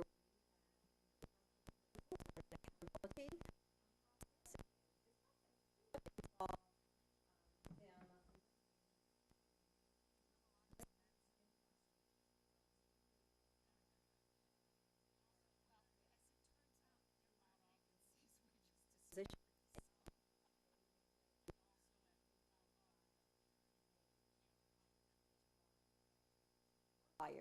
And I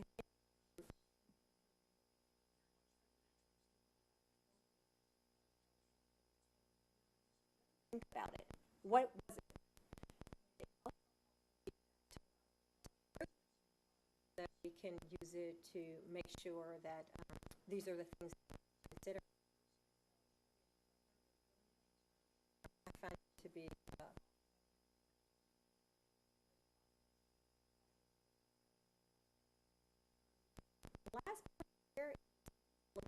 alternative program, now that we have a PD director. So 20% of people that take the MTEL are educators of color. And it looks like only a certain number of those people actually are becoming teachers. There's a gap there. And, I think it might have something to do with passing that test. What can we do to create an alternative program? In independent schools, they have fellows. They bring in students as year-long.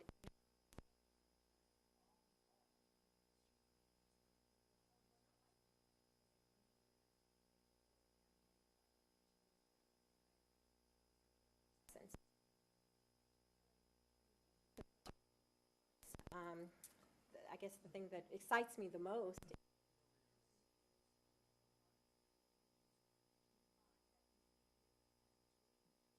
when they were freshmen.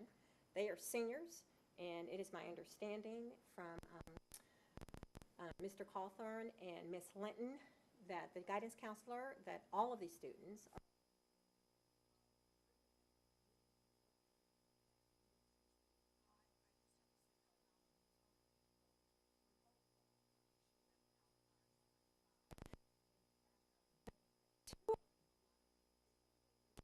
the university. So we're very excited about the prospect of what happens with these kiddos in the next 4 years.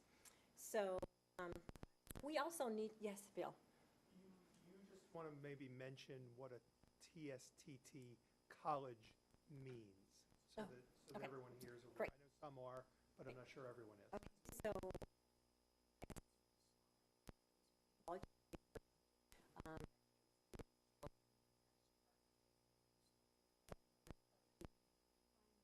in the New York area and the Connecticut area. Leslie has recent, it's my understanding, Leslie has signed Boston University. They'll sign. And Brookline, I don't know, when I moved to this town, we used to say Brookline White House District. But I like to think what's really so Brookline was one of those urban-suburban districts that was a part of TSTT, along with Andover, Lexington, Arlington, right? So now Cambridge has signed up. So I think that gives us a little bit more power in the Boston area, and people are excited about talking about partnerships with TSTT, especially school board members in Boston who work at Boston University. They're like, oh, what do we need to do? So I'm hopeful that BU will be on that list. In addition to that, initiating partnerships with colleges and universities is something we need to do that has a greater percentage of students of color enrolled in their teacher education programs. We were really excited to learn a couple of years ago, I think last year actually, learned that Bridgewater State College had the greatest percentage of teachers of color enrolled there. And what I learned is that it's very local, and the kids aren't interested in leaving that. So, continue to explore that, as well as initiating a mentoring program for our paraprofessionals, that 20 interns of color.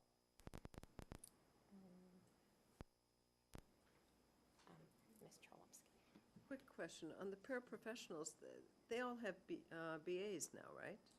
Yes. Yes. So that Majority they're of a good group. Not all, not all, I not thought they all. all had But to. the majority of the ones that we've hired this year, the majority of them, and a number of them are interested in teacher ed programs. Great. And I should add, so not all have BAs, most do, but a lot also have master's degrees. It's just the licensure that's holding them back. Ms. Jackson. How many of the teachers of color and/or others who are qualified apply and/or access the materials fee program?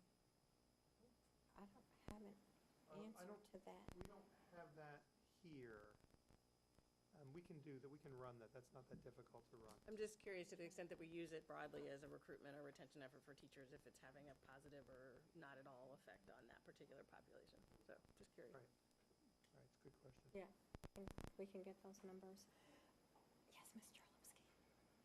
Actually, that leads into the other question. When I was looking at one of your previous slides, you had like 34% of teachers of color were 50 or above, or something like that. Is that demographic true for us, too? No. So our teachers of This is color are younger. younger. Yes. So what are we doing to keep them when we get them? As you know, we have a dynamic first and second and third year mentoring and induction program where we spend a lot of time with our first and second and third year teachers on developing their cultural competency. They spend a lot of time in monthly and sessions talking about educational equity. And in addition to that, the third bullet, this year we're hoping to relaunch our affinity groups. Our new educators of color have asked for this, so we're excited to do that. I'm hoping that we can find some teacher leaders to lead those groups for us. And we continue to enhance all of our knowledge in terms of cultural proficiency. And we're constantly looking for ways to connect the teachers in Brookline with one another and other diversity networks.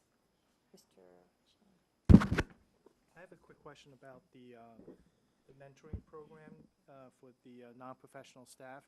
Do we track what percentage of the non-professional status teachers, the difference between the whites and the non-whites that actually gets professional status in any entering class? How many actually gets professional status? Do we do that kind of analysis between whites and non-whites? When you say get professional status? After So- 3 years. The answer is after we 3 years. do. Oh, yeah. I don't believe over the last 3 years, because we've looked at them, I don't have them in front of me, but I don't believe there are discernible differences in percentages. But we do look at all of those differences between people who don't achieve professional status for a variety of reasons, right? Some leave before, but some are non-renewed by us. Yeah.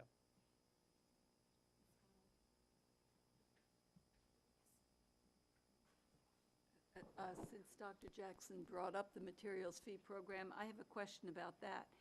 You said earlier that many teachers leave after 5 or 6 years of teaching. Prior to us getting that new language that has inspired a number of teachers, so there's a double step. Well, can I just modify this slightly? So 5 to 7 years is the national average. Yep. Our average has never dropped, even among these newer groups over the last 10 years, has never been as low as the 5 to 7. It's dropped from what you remember, Right. Right. okay? But it's not at the national average. It is above the national average and always has been.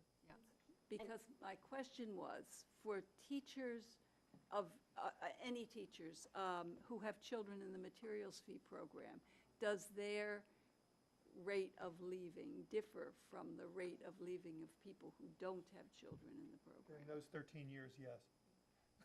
Yeah, well, that's, Yes, that's, yes, right. it generally means a 13-year minimum commitment, yes. yeah.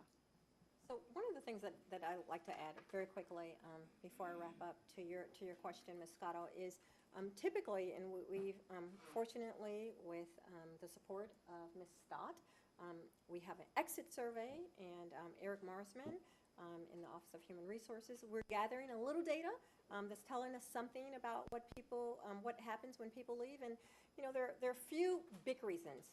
There is a change in life. There's graduate school. There's an opportunity for an internship, or there's an opportunity outside of Brookline for leadership.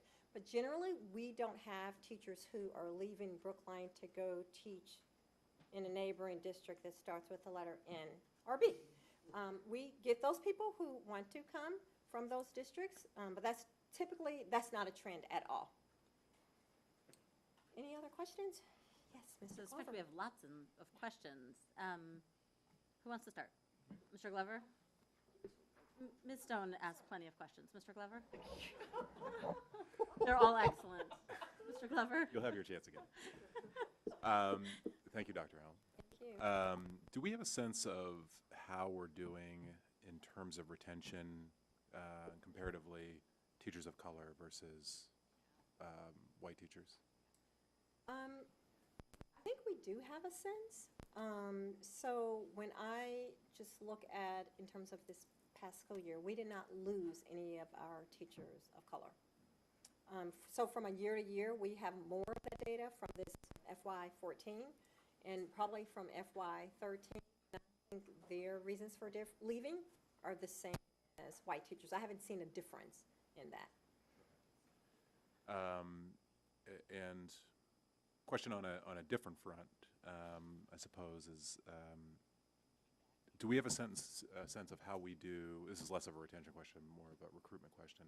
A sense of how we do comparative to other communities with respect to gender? No, I don't have No. one. No, not in terms of hard data, although that's the common discussion among my colleagues, is the pattern that you see there. The only thing I will add to your response, if you don't mind, Dr. Allen, you know, we have had, I want to say this in the right way, we've had a number of individuals who've relocated here from other parts of the country, teachers of color, who've left to return there. You know, we've heard more than from time to time that the Boston area is not viewed as friendly. I'm familiar with that. Yes. With that.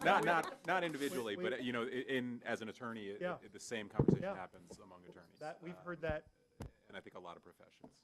It might be too far to go to regularly, but we've heard it consistently over the 11 years that I've been here. Yeah, it's not surprising.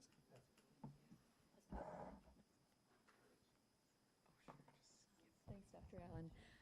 You mentioned that Brookline High School has a greater percentage. Do we see vast differences in our K-8s of how our hiring profile is in one school building to another? And does it reflect the population of those schools? Like, do we have teachers of color where we most need them, or where they might be the most reflective of the student population?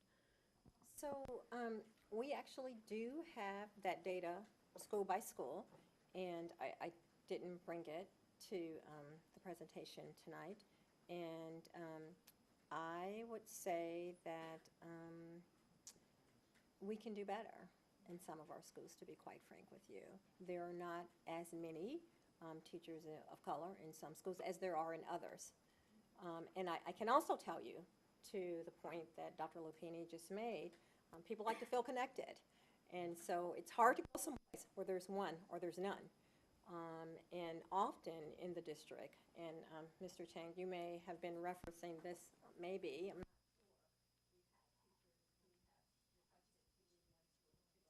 Right. Right.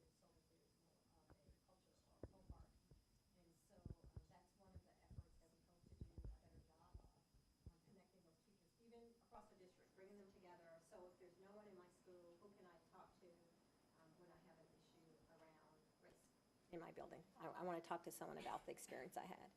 So we've heard that over and over again, that it's hard to build a network in a school unless a network already exists. And how do you build a network if one doesn't exist? That's been a constant issue for us. The piece I want to add to this that we talk about often is principals are really important in this. I can tell you that 3 or 4 years ago, as we began this discussion of really examining the data that were put forward when there was a hiring decision to be made, and not only looking at who was interviewed, but who was in the pool, and asking principals to justify for us why decisions were made, that had some impact. And we've had some people come on and immediately change the profile of the hiring patterns and who was being brought in for interviews in buildings. A great example, and you've cited a number of times, is Lincoln School this year. There was a dramatic change in the hiring at Lincoln School beginning this year because of the priority that Andrew Bott and his vice principal and the teachers who he was working with on hiring committees put on that as an important part of their students' and parents' experience. And it changed drastically overnight. And that's been going on in some buildings. We need to continue that effort and actually increase that accountability. because it's that important. And what we know from just the Lincoln example this year and a few other buildings that I could cite over the past few years is that can change, and it can change immediately. Back on that, it would be great to, in the future, see principal and vice principal data, because in all likelihood, that's happening because Andrew Bott comes from a district with the numbers that we saw here already. It's part of the culture of Boston, and change like this often comes from leadership. And so That's I right. think it would be helpful for us to understand some of this effort you're undertaking. Yep. For those students to become teachers and teachers to become leaders, I think it'd be interesting to think about that in the equation. Well, the only other thing I was going to say is, and you had a slide up there, let me hold it up instead. Last year, in the course of a discussion with a group, I think it was about the materials fee, I was asked, who do we compete with for teachers? And maybe that evening I made the mistake of saying to that group that when it comes to teachers of color, we compete with, I named some, and I named Cambridge. And I think you were there at that meeting. I got an earful. But Brookline doesn't and shouldn't, under any circumstances, compete with Cambridge for teachers. So I just want to mention here again that in those instances, we compete with Boston, I'll add to the list, and Cambridge for teachers of color in particular, through lots of different reasonings, right? This year, we talked to you about a number of people who relocated here from Boston. I'm sure that some of those trends have helped with some of those numbers. But these are quality teachers. They're terrific to have working in our schools, and we will continue to press efforts to compete with these districts for those teachers.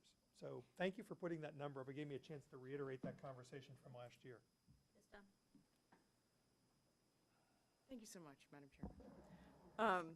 I had two questions, one off of this general conversation and worrying a bit about this idea that environments can become friendly or unfriendly to include the inclusion that we're working so hard for. And I wondered, you don't have to answer this now unless somebody knows off the top of their head, but what kind of professional development opportunities are we doing with all of our staff to create a culture of inclusion within the faculty, so that it's not just, do you have a network of staff of color, but are you, in fact, actively included and invited in by the staff that's there?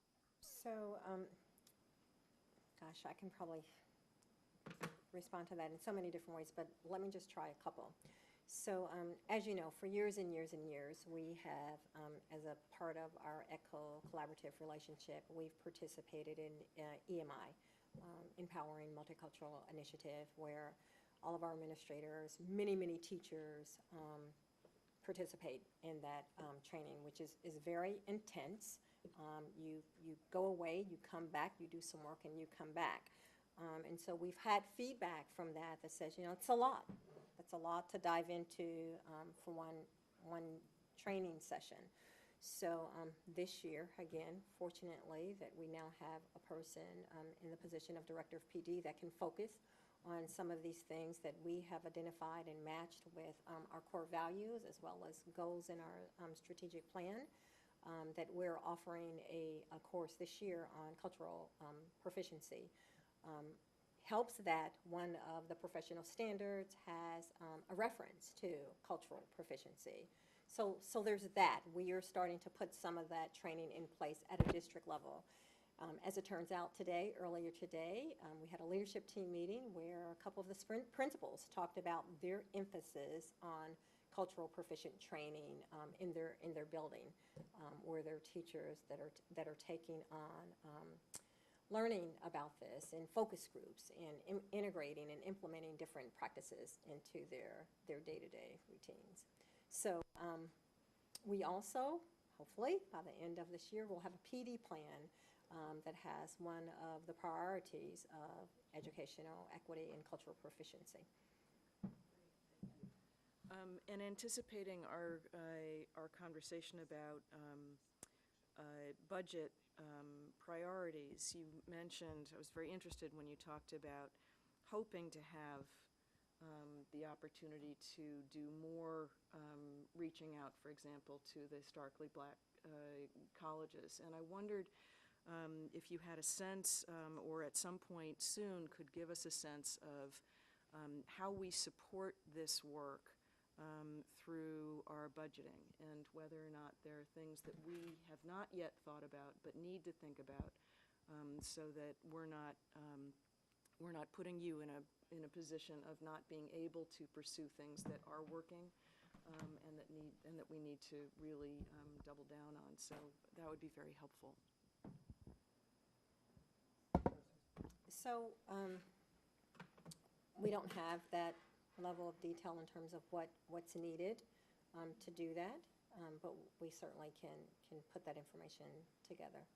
Yeah, so I want to say, though, to that, I think if we had additional dollars to spend in these areas, I think Dr. Allen highlighted a number of these, bless you, these areas. I think we'd spend them on areas like TSTT, expanding the number of students. I mean, we're putting a very small number of students in. We hope that there are more Boston area schools so that we have students who come back to that area and want to teach in any of these districts. I think the other issue that you mentioned that I would just want to highlight again is we'd spend more dollars on alternative licensure, right?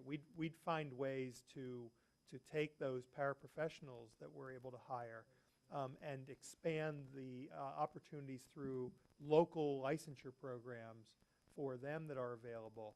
There are districts across the country that have started programs for anyone who works in the system to try to incent them to go into teaching and support them as they get their license. I think we'd look at those kinds of things, and I think we'd more than double down in terms of the work that we're doing in cultural proficiency for all of our teachers. I think that's where we'd start. I think the historical black colleges would be part of the equation, but for me, they'd come somewhere below those three things, because those are local grown kind of programs, local grown kind of strategies. Sure, I understand, and thank you for all that detail. I was really just wanting to put it on the table for the committee to think about if one of our priorities, which certainly has been the diversity of our student body as well as of our faculty and staff, how we reflect that priority through our budgeting and where the dollars go. So as we have that conversation, I just want to make sure that this is a big part of it, because I hadn't thought of it in this way before. Any other questions? The only other comment that I would make, and this might be me personally, not on behalf of the committee, but I just would encourage, as we all think about the definition of the term diversity, I certainly appreciate there are many flowerings and beautiful expressions of diversity, but in the process of doing that, I hope we don't lose sight of historically underrepresented diversities, because sometimes when you expand the definition of diversity too much, we tend to lose. People sometimes take their eye off the ball. So I'm not worried about that from the perspective of our administrative leadership, but just as we think about that as a district, I think it would just be very important that if we mean diversity, specifically including certain underrepresented groups, such as Black and Hispanic, then that's fine. I just don't want it to get lost in a broad brushstroke. I just want to echo Ms. Stone's question of, what would you do with double the budget, right? What initiatives would you do? What would you do with 5 times the budget? What would it take to really move a needle on this? And if it's more than we are doing now, I would just at least be interested in knowing that. So anyway. Nice job. Thank you. Thank you so much. Okay. All right, our next agenda item, overview of community and staff surveys. Ms. Stott, we are excited about this. We've been talking about community input for a long, long time in many, many ways, and we're excited to hear how to better use data to inform all of us. So last week, as you know, we began, last week, Corey? We began pilot. Yes. Last week. Monday. Of staff and community surveys that Corey picked up the work that Oscar Lorero had begun. Put this in some condition that we were able to pilot. Actually, it's been through a number of iterations and shared with a number of groups, so it's almost there. It's the almost there phase, right? We hope. Yes. With the goal of beginning these surveys in January for school use, school improvement use, and whatever. So I'll just turn it over to you at this time, Corey, for Corey Stott, our Director of Research and Accountability, for a discussion of the development process and the use of these surveys. Cool, thanks. And I'm sure we'll be talking about this again later. Right now, the focus is really on just the trial process and how we're going to roll that into an implementation process. So I think we started talking about this late last spring, early last summer. All of our schools have done various incarnations of survey development, survey rollouts to collect perception information and feedback from their families and teachers. We wanted to have a standardized district system-wide look at this so that every school is collecting the same foundational set of information about their school. And then each school can, work in individual pieces. So we started to sort of map out what this process would look like. We decided early on that the purpose of the survey is to gather feedback from a large number of diverse stakeholders regarding really the school's operations, their offerings, and leadership practices. And we really want to hear from everyone in our schools, although you kind of have to take it bite by bite. So right now we are doing a trial of parents, guardians, community, and teachers and staff, school-specific only. The goal of these surveys is really in the interest of growth and continuous improvement. So we want to identify the strengths at each school and as a system so that we can build on those strengths, and then identify where there are challenges, things that can be improved upon, gaps, things like that. So the trial surveys. If we're going to do this whole process, we thought it would be good to make sure that the questions that we're sending out to people are good questions and that they're telling us the things that we think they should be telling us and that the information we're gathering is actionable and meaningful. So we decided to use this fall, instead of rolling out implementation surveys, we're rolling out trial surveys. So we're really testing out the process and the questions themselves. We want to understand if the questions are valid and where we can strengthen them, where there are gaps, things that we just completely forgot to ask about that people really want to tell us about, or things that we're just asking too much about that maybe we could scale back on. A key part about the trial surveys is that we're not actually analyzing the information. So we're not looking at this and aggregating it at a school level for a given question. We're really looking at the feedback from the trial surveys to tell us if the questions are good and if the process is good. So there will be no analysis of the data collected for the purpose of understanding how the schools are doing from this trial survey process. Very high level timeline of the process.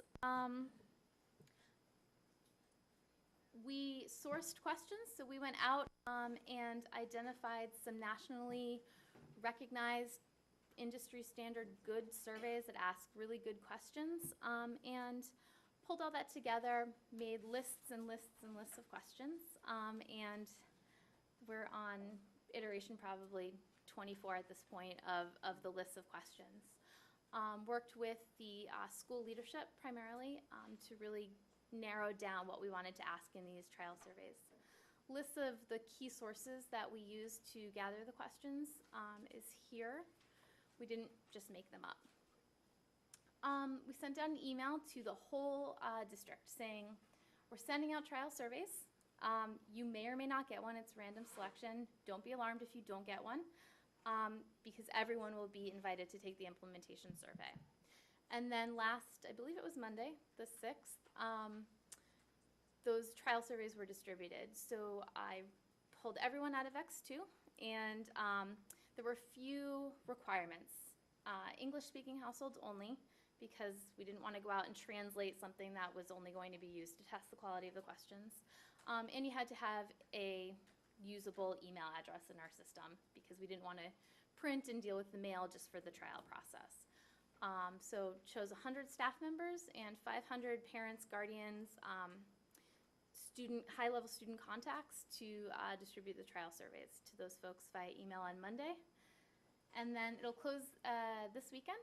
We'll spend a couple weeks analyzing how the questions went, what the feedback we received looked like, things like that, and then we'll start the implementation survey process. High-level timeline on those. We're looking at a January 5th rollout. That may change, but hopefully not by much, given that we do have a hard stop at the end.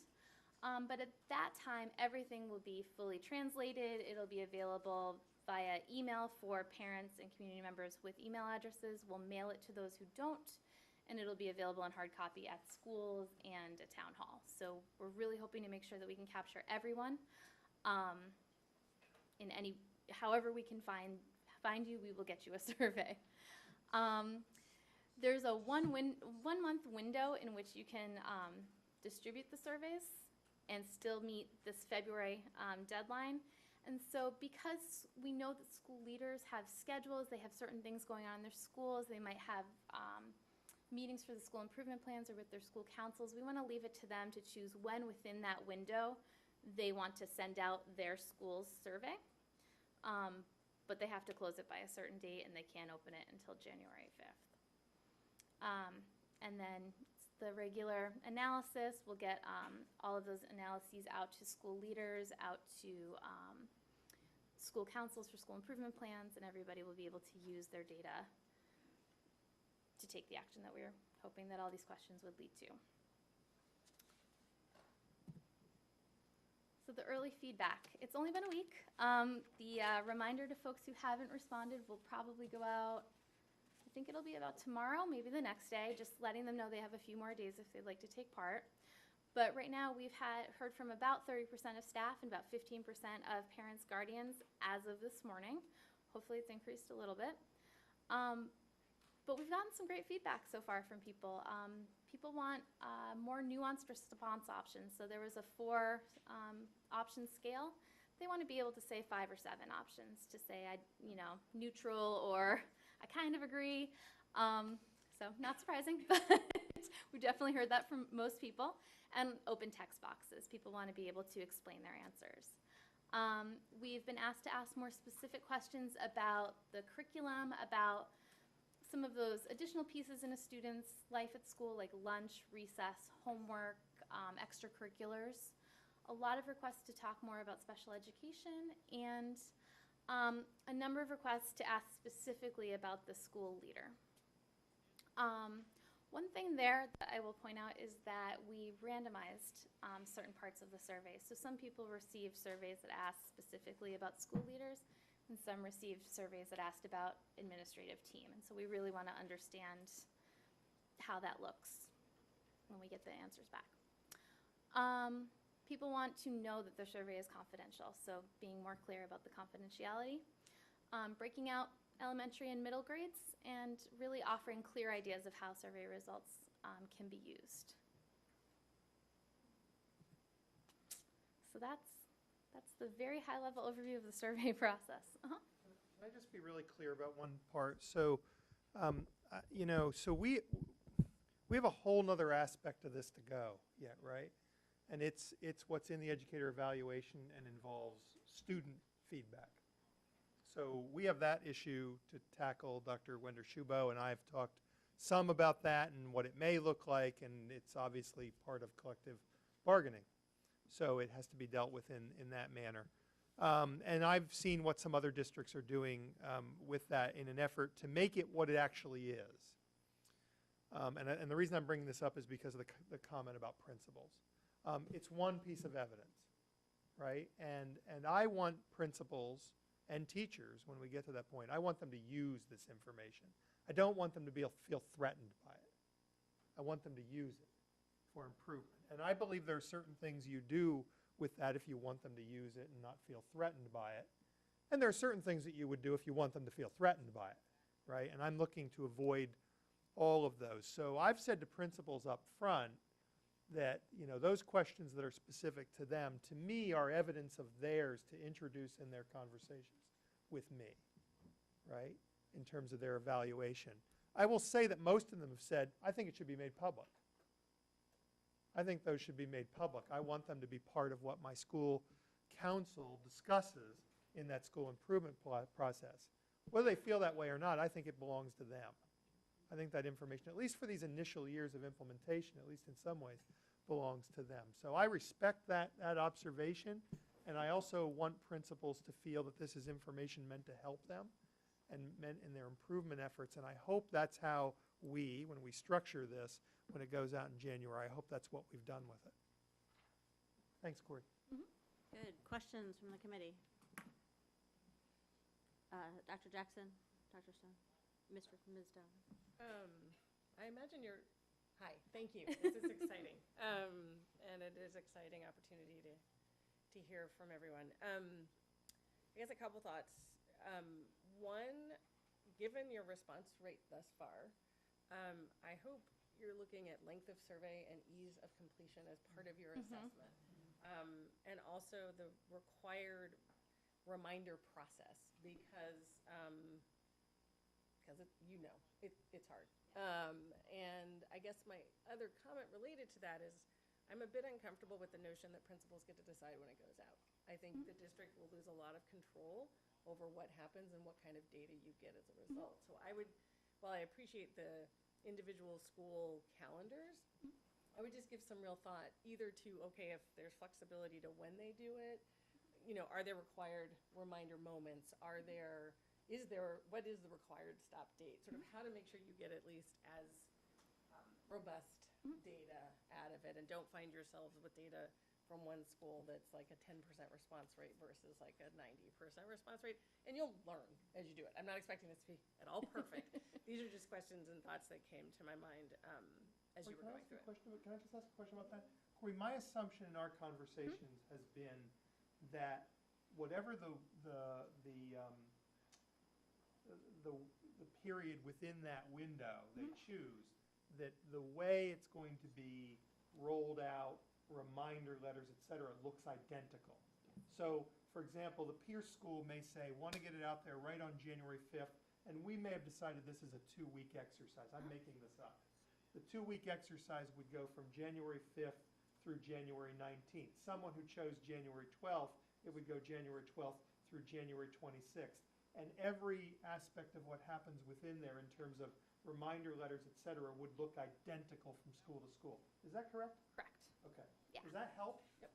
Okay. Yeah, we definitely wouldn't want to say Pierce has a 1-week window, but Devo has 3. We would not do that. Right, I guess, yes, and I think it's helpful to have those elements be the same. I would hate for you to run up against your deadline relative to principal choices for school-specific issues. Yeah. So that's, and also your response rate. And have so snow. I'm just mindful of that. And Somebody chooses the last 2 weeks and we have 3 snow days. right.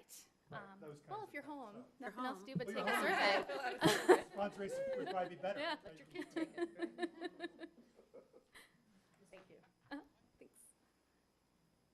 Thank you, Madam Chairman. So I was curious, thank you, I want to say, yes, I associate myself with the question about length and assume that, because just my quick glance at the one that we saw, that's a really, really long survey. But I had actually different questions. So one thing is, I know we're vetting the questions through the English language version, but translation is not just the words, right? So how do we get the same confidence that the questions will work in those other languages in terms of being culturally proficient and relevant? How do we do that? Great question. We're working with Mindy Paolo, who's, I don't know her exact title. She's ELL director? ELL coordinator. We're working with her for the translation services. So the translation services, I assume, would match those that we're using for all of the other district communications. Go ahead. Yeah, but we may need to also look, it's a great question. We may also need to look at some other vetting of those through some other agencies that we're able to work with. That would be great. That would be great. Well, there are some, the 5 languages that you're talking about are which ones? I'm not sure off the There'll top be of my whatever, head. there'll be when we get our results back from Mindy and we identify our 5 top languages among our population, that's what they'll be. So my, Which, as I pointed out to you a couple of weeks ago, may change from year to year. yeah, I understand that. But my suggestion was that maybe we could approach some parents who are truly bilingual and bicultural in the system, who, have been active and involved, to Yeah, help look at those. Can I just say, I mean, this is what I said a couple of weeks ago, right? I mean, I'm really trying to move this system. I'm to not re- stopping. No, to look at some bigger scale ways of looking at these things, rather than relying on individual teachers to do translation, which is how this district's translation program has worked. So, I think this is an opportunity for us to establish some of those relationships with some other agencies that may be able to help us, or look at some other avenues, because we want to get these right. Were you talking about translation, or were you talking about taking it as a test user? Yes, to Oh, see we may if there do- are we may things do that that. they might be able Right, to, we may- the we same may way do you're that. piloting Sure. I think that here, Sure. exactly. Yeah, we may do I'm that. not Because there- saying they should You're be not just saying translate. translators. No, absolutely, no, So God, no. just very, very big cultural differences in how questions are received.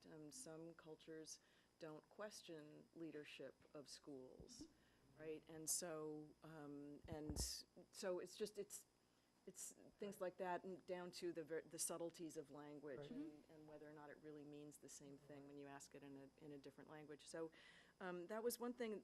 The other thing I wondered is, at the risk of making something that's already longer, this is an extraordinary opportunity to ask questions that we want to know the answers to. I know that in the past, we have done surveys of kindergarten and first grade parents to ask them when they came to the district, why they came to the district, but as we're trying to understand our enrollments, I wonder whether this survey, given that it's going out to everybody, is an opportunity for us to ask some questions that we desperately would like to know the answer to while we're at it. Well, how long have you been in the school is in the questioning, and that's what made me start thinking about, we're sending Yeah, this out to everybody. Let's think about what we might want to do without making this into a survey that has a second and a third and a fourth process. Exactly. Purpose, excuse me. Yeah, I'm just concerned about length balancing that. As am I. It's just that we're not going to have another opportunity if we're doing it this way, if we're surveying everybody this way, and there are questions we need answers to. Well, or we would like so answers to. if we can get these processes down,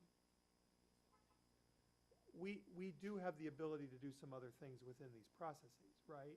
I mean, our kindergarten survey of a number of years ago was pretty rudimentary. It was a piece of paper and we got great responses. But if we can get this down, we may be able to do some other things. I mean, I was in a district prior to this that would take a survey like this, and I think we've talked about some of this.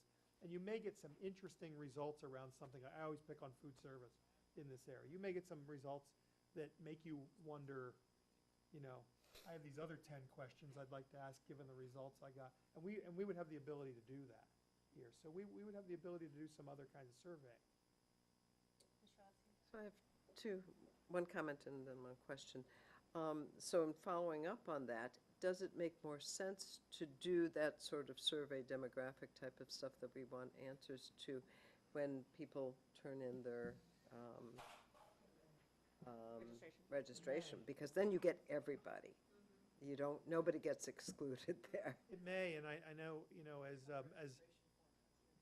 they've really envisioned that process and the ability for people to register not only by coming in but from different locations. They've talked about attaching a short survey. I think to it that, so that we that can to me makes the most amount of sense to, and then sort of as a follow-up, first of all, I think, I actually thought the questionnaire was quite good. I know it was long, but I thought the questions were good questions that parents, would want to answer. So, sometimes a questionnaire just keeps on asking the same thing 20 different times, and that wasn't the sense I got. But what do you expect your participation rate to be? Because 15% usually on a survey sent out like this is not bad, It's actually not that bad. from my knowledge. Actually, 30% is the standard. 30%? Okay. Surveys? Yeah, week 1 for a trial survey. I think it's pretty good. It's not done. I don't anticipate it's going to get a huge amount higher. Particularly when you've told people we're not gonna use the results. We're Right, so testing you're our really survey. just donating your time right now. I think in the implementation survey, when we are telling people we are going to use this information and this is available to you to really share your feedback in a standardized manner, I think definitely, I actually think that we could be approaching probably 50%, if not higher, hopefully higher. I'd love to see an 80% response rate. But Look forward to seeing it. don't quote me on that, though. I mean, those kindergarten surveys, as I recall, were north of 75% response. So I agree with you on what we might be able to expect, and I think it's gonna be higher. Yeah, I mean, it would be great, and it will be shorter, right? So we're testing out multiple versions of really the same question, so it will hopefully be shorter. And you know, we'll have extensions and things. Don't tell anyone that. So I'd love to I know. just rattle through a list of things. You don't have to answer them all now. Okay. One is, are we going to do a post-survey analysis of the demographics of people who did not respond? If it's intended to be fully confidential, we won't be able to.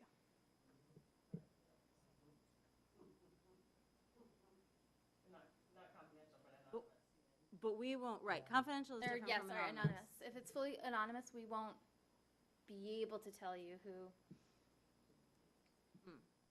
So we can, there's multiple ways we can decide how to implement the survey. Right. And Be anonymous, but not, can it be confidential, but not anonymous? it could be. Okay, And I would just that's ask that as yeah, a question, conversation especially we really if- need to figure out. especially just based on some of these questions around language, cultural bias and Yeah. surveys taking. Okay, so post-survey analysis, I guess that answers a bunch of my other questions. So one of my other questions was, could we sort of have a friendly competition among buildings for people who fill them out? Because that sort of thing gets people to actually fill out surveys, especially if you did it by grade level. School that gets the most. Gets a pizza party. It doesn't really have to be expensive. You get a gold star. It doesn't matter. But prizes incentivize, from my professional life, I can tell you, some of you also, prizes incentivize responses, and they don't really have to be big prizes. So just a thought, do with it what you will. Are we gonna do, back on the confidential anonymous thing, are we gonna know if someone filled it out twice? We can. Okay. Just to make sure that there isn't sort of gaming of the system. You can just Well, allow that, right? Electronically, you can. Electronically, we You can't can. in if you- terms of paper pencil. Yeah. Right. Okay. Yes, you can, if you code your surveys. So, if somebody turns, if you actually code your surveys, Like you put a little tracking number on the Yeah. bottom, you mean? then you can know, at least that there's a duplicate. Right. You may not know who Right. did it. Right, you could put a But you QR can- code pretty quickly on there also, just to read them. Yeah, we wouldn't know if it were something that was picked up from the front desk Right. at the front office. So, You have to do it a different way. yeah. Well, Anyway, Yeah. just curious if we had some way to track it. Just to follow up on what you were saying, if I could, so on the ones that are mailed, are we going to send a self-addressed envelope for them to return it in? I think I that don't would be, think, judging from the number of could be email addresses. expensive. I mean, we could Yeah. do it in a way that you only pay if it gets posted, no? Isn't there a way to do that?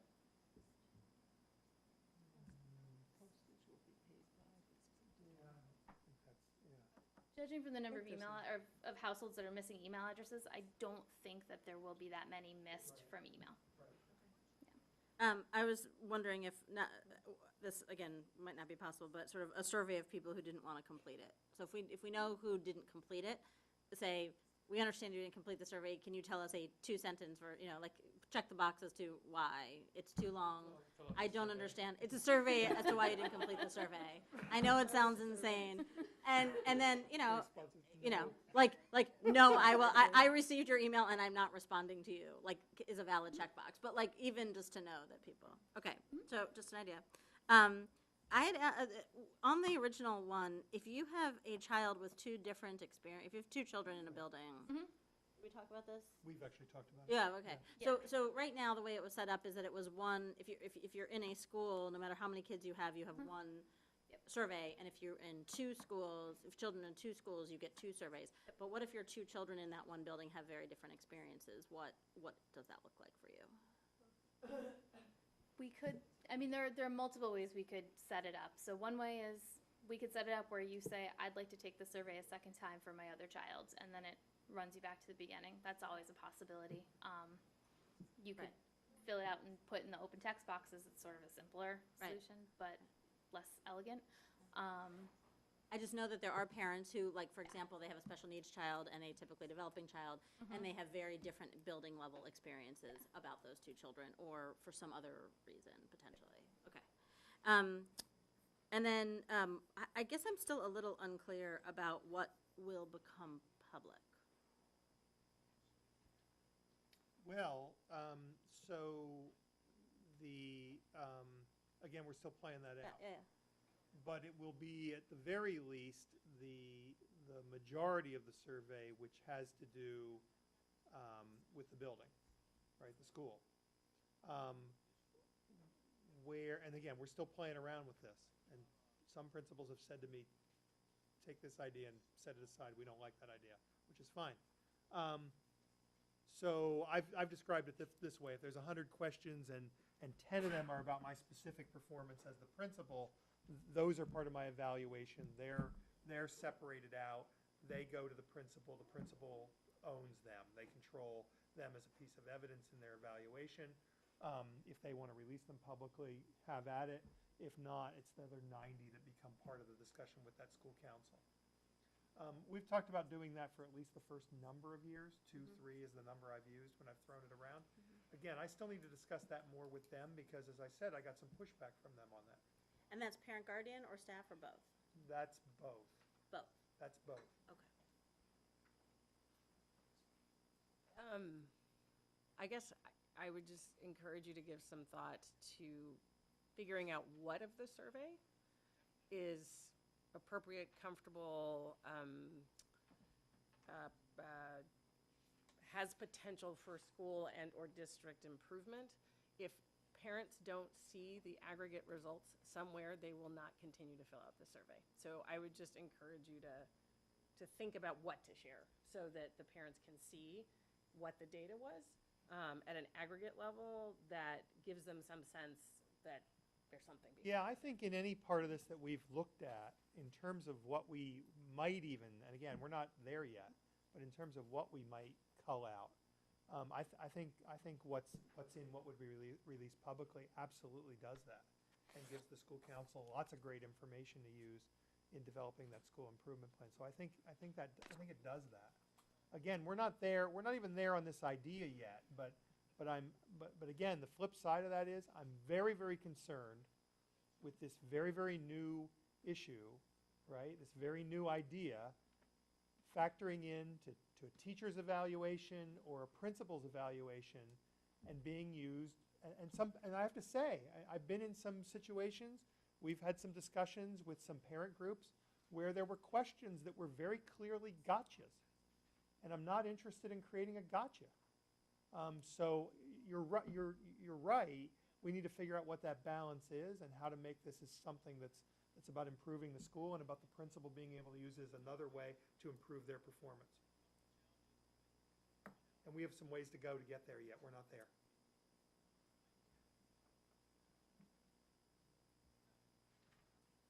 All right.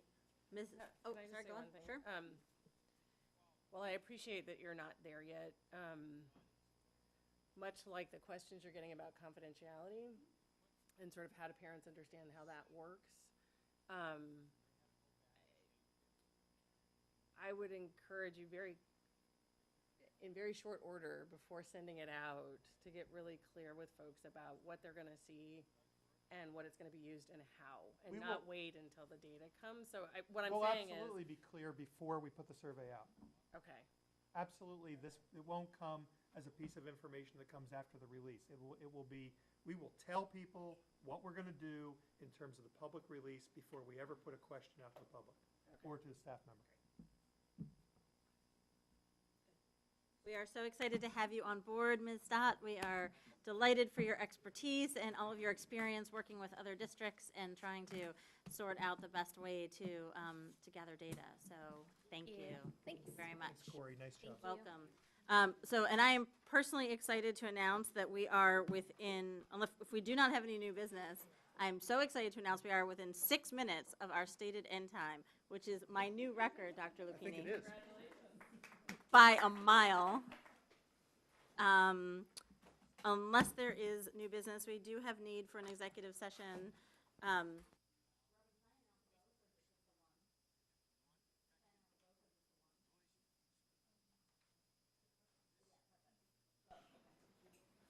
All right, so we do have need for an executive session to discuss strategy with respect to collective bargaining and negotiating with non-aligned personnel.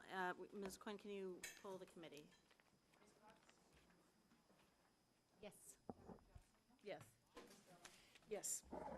Yes. Yes. Yes.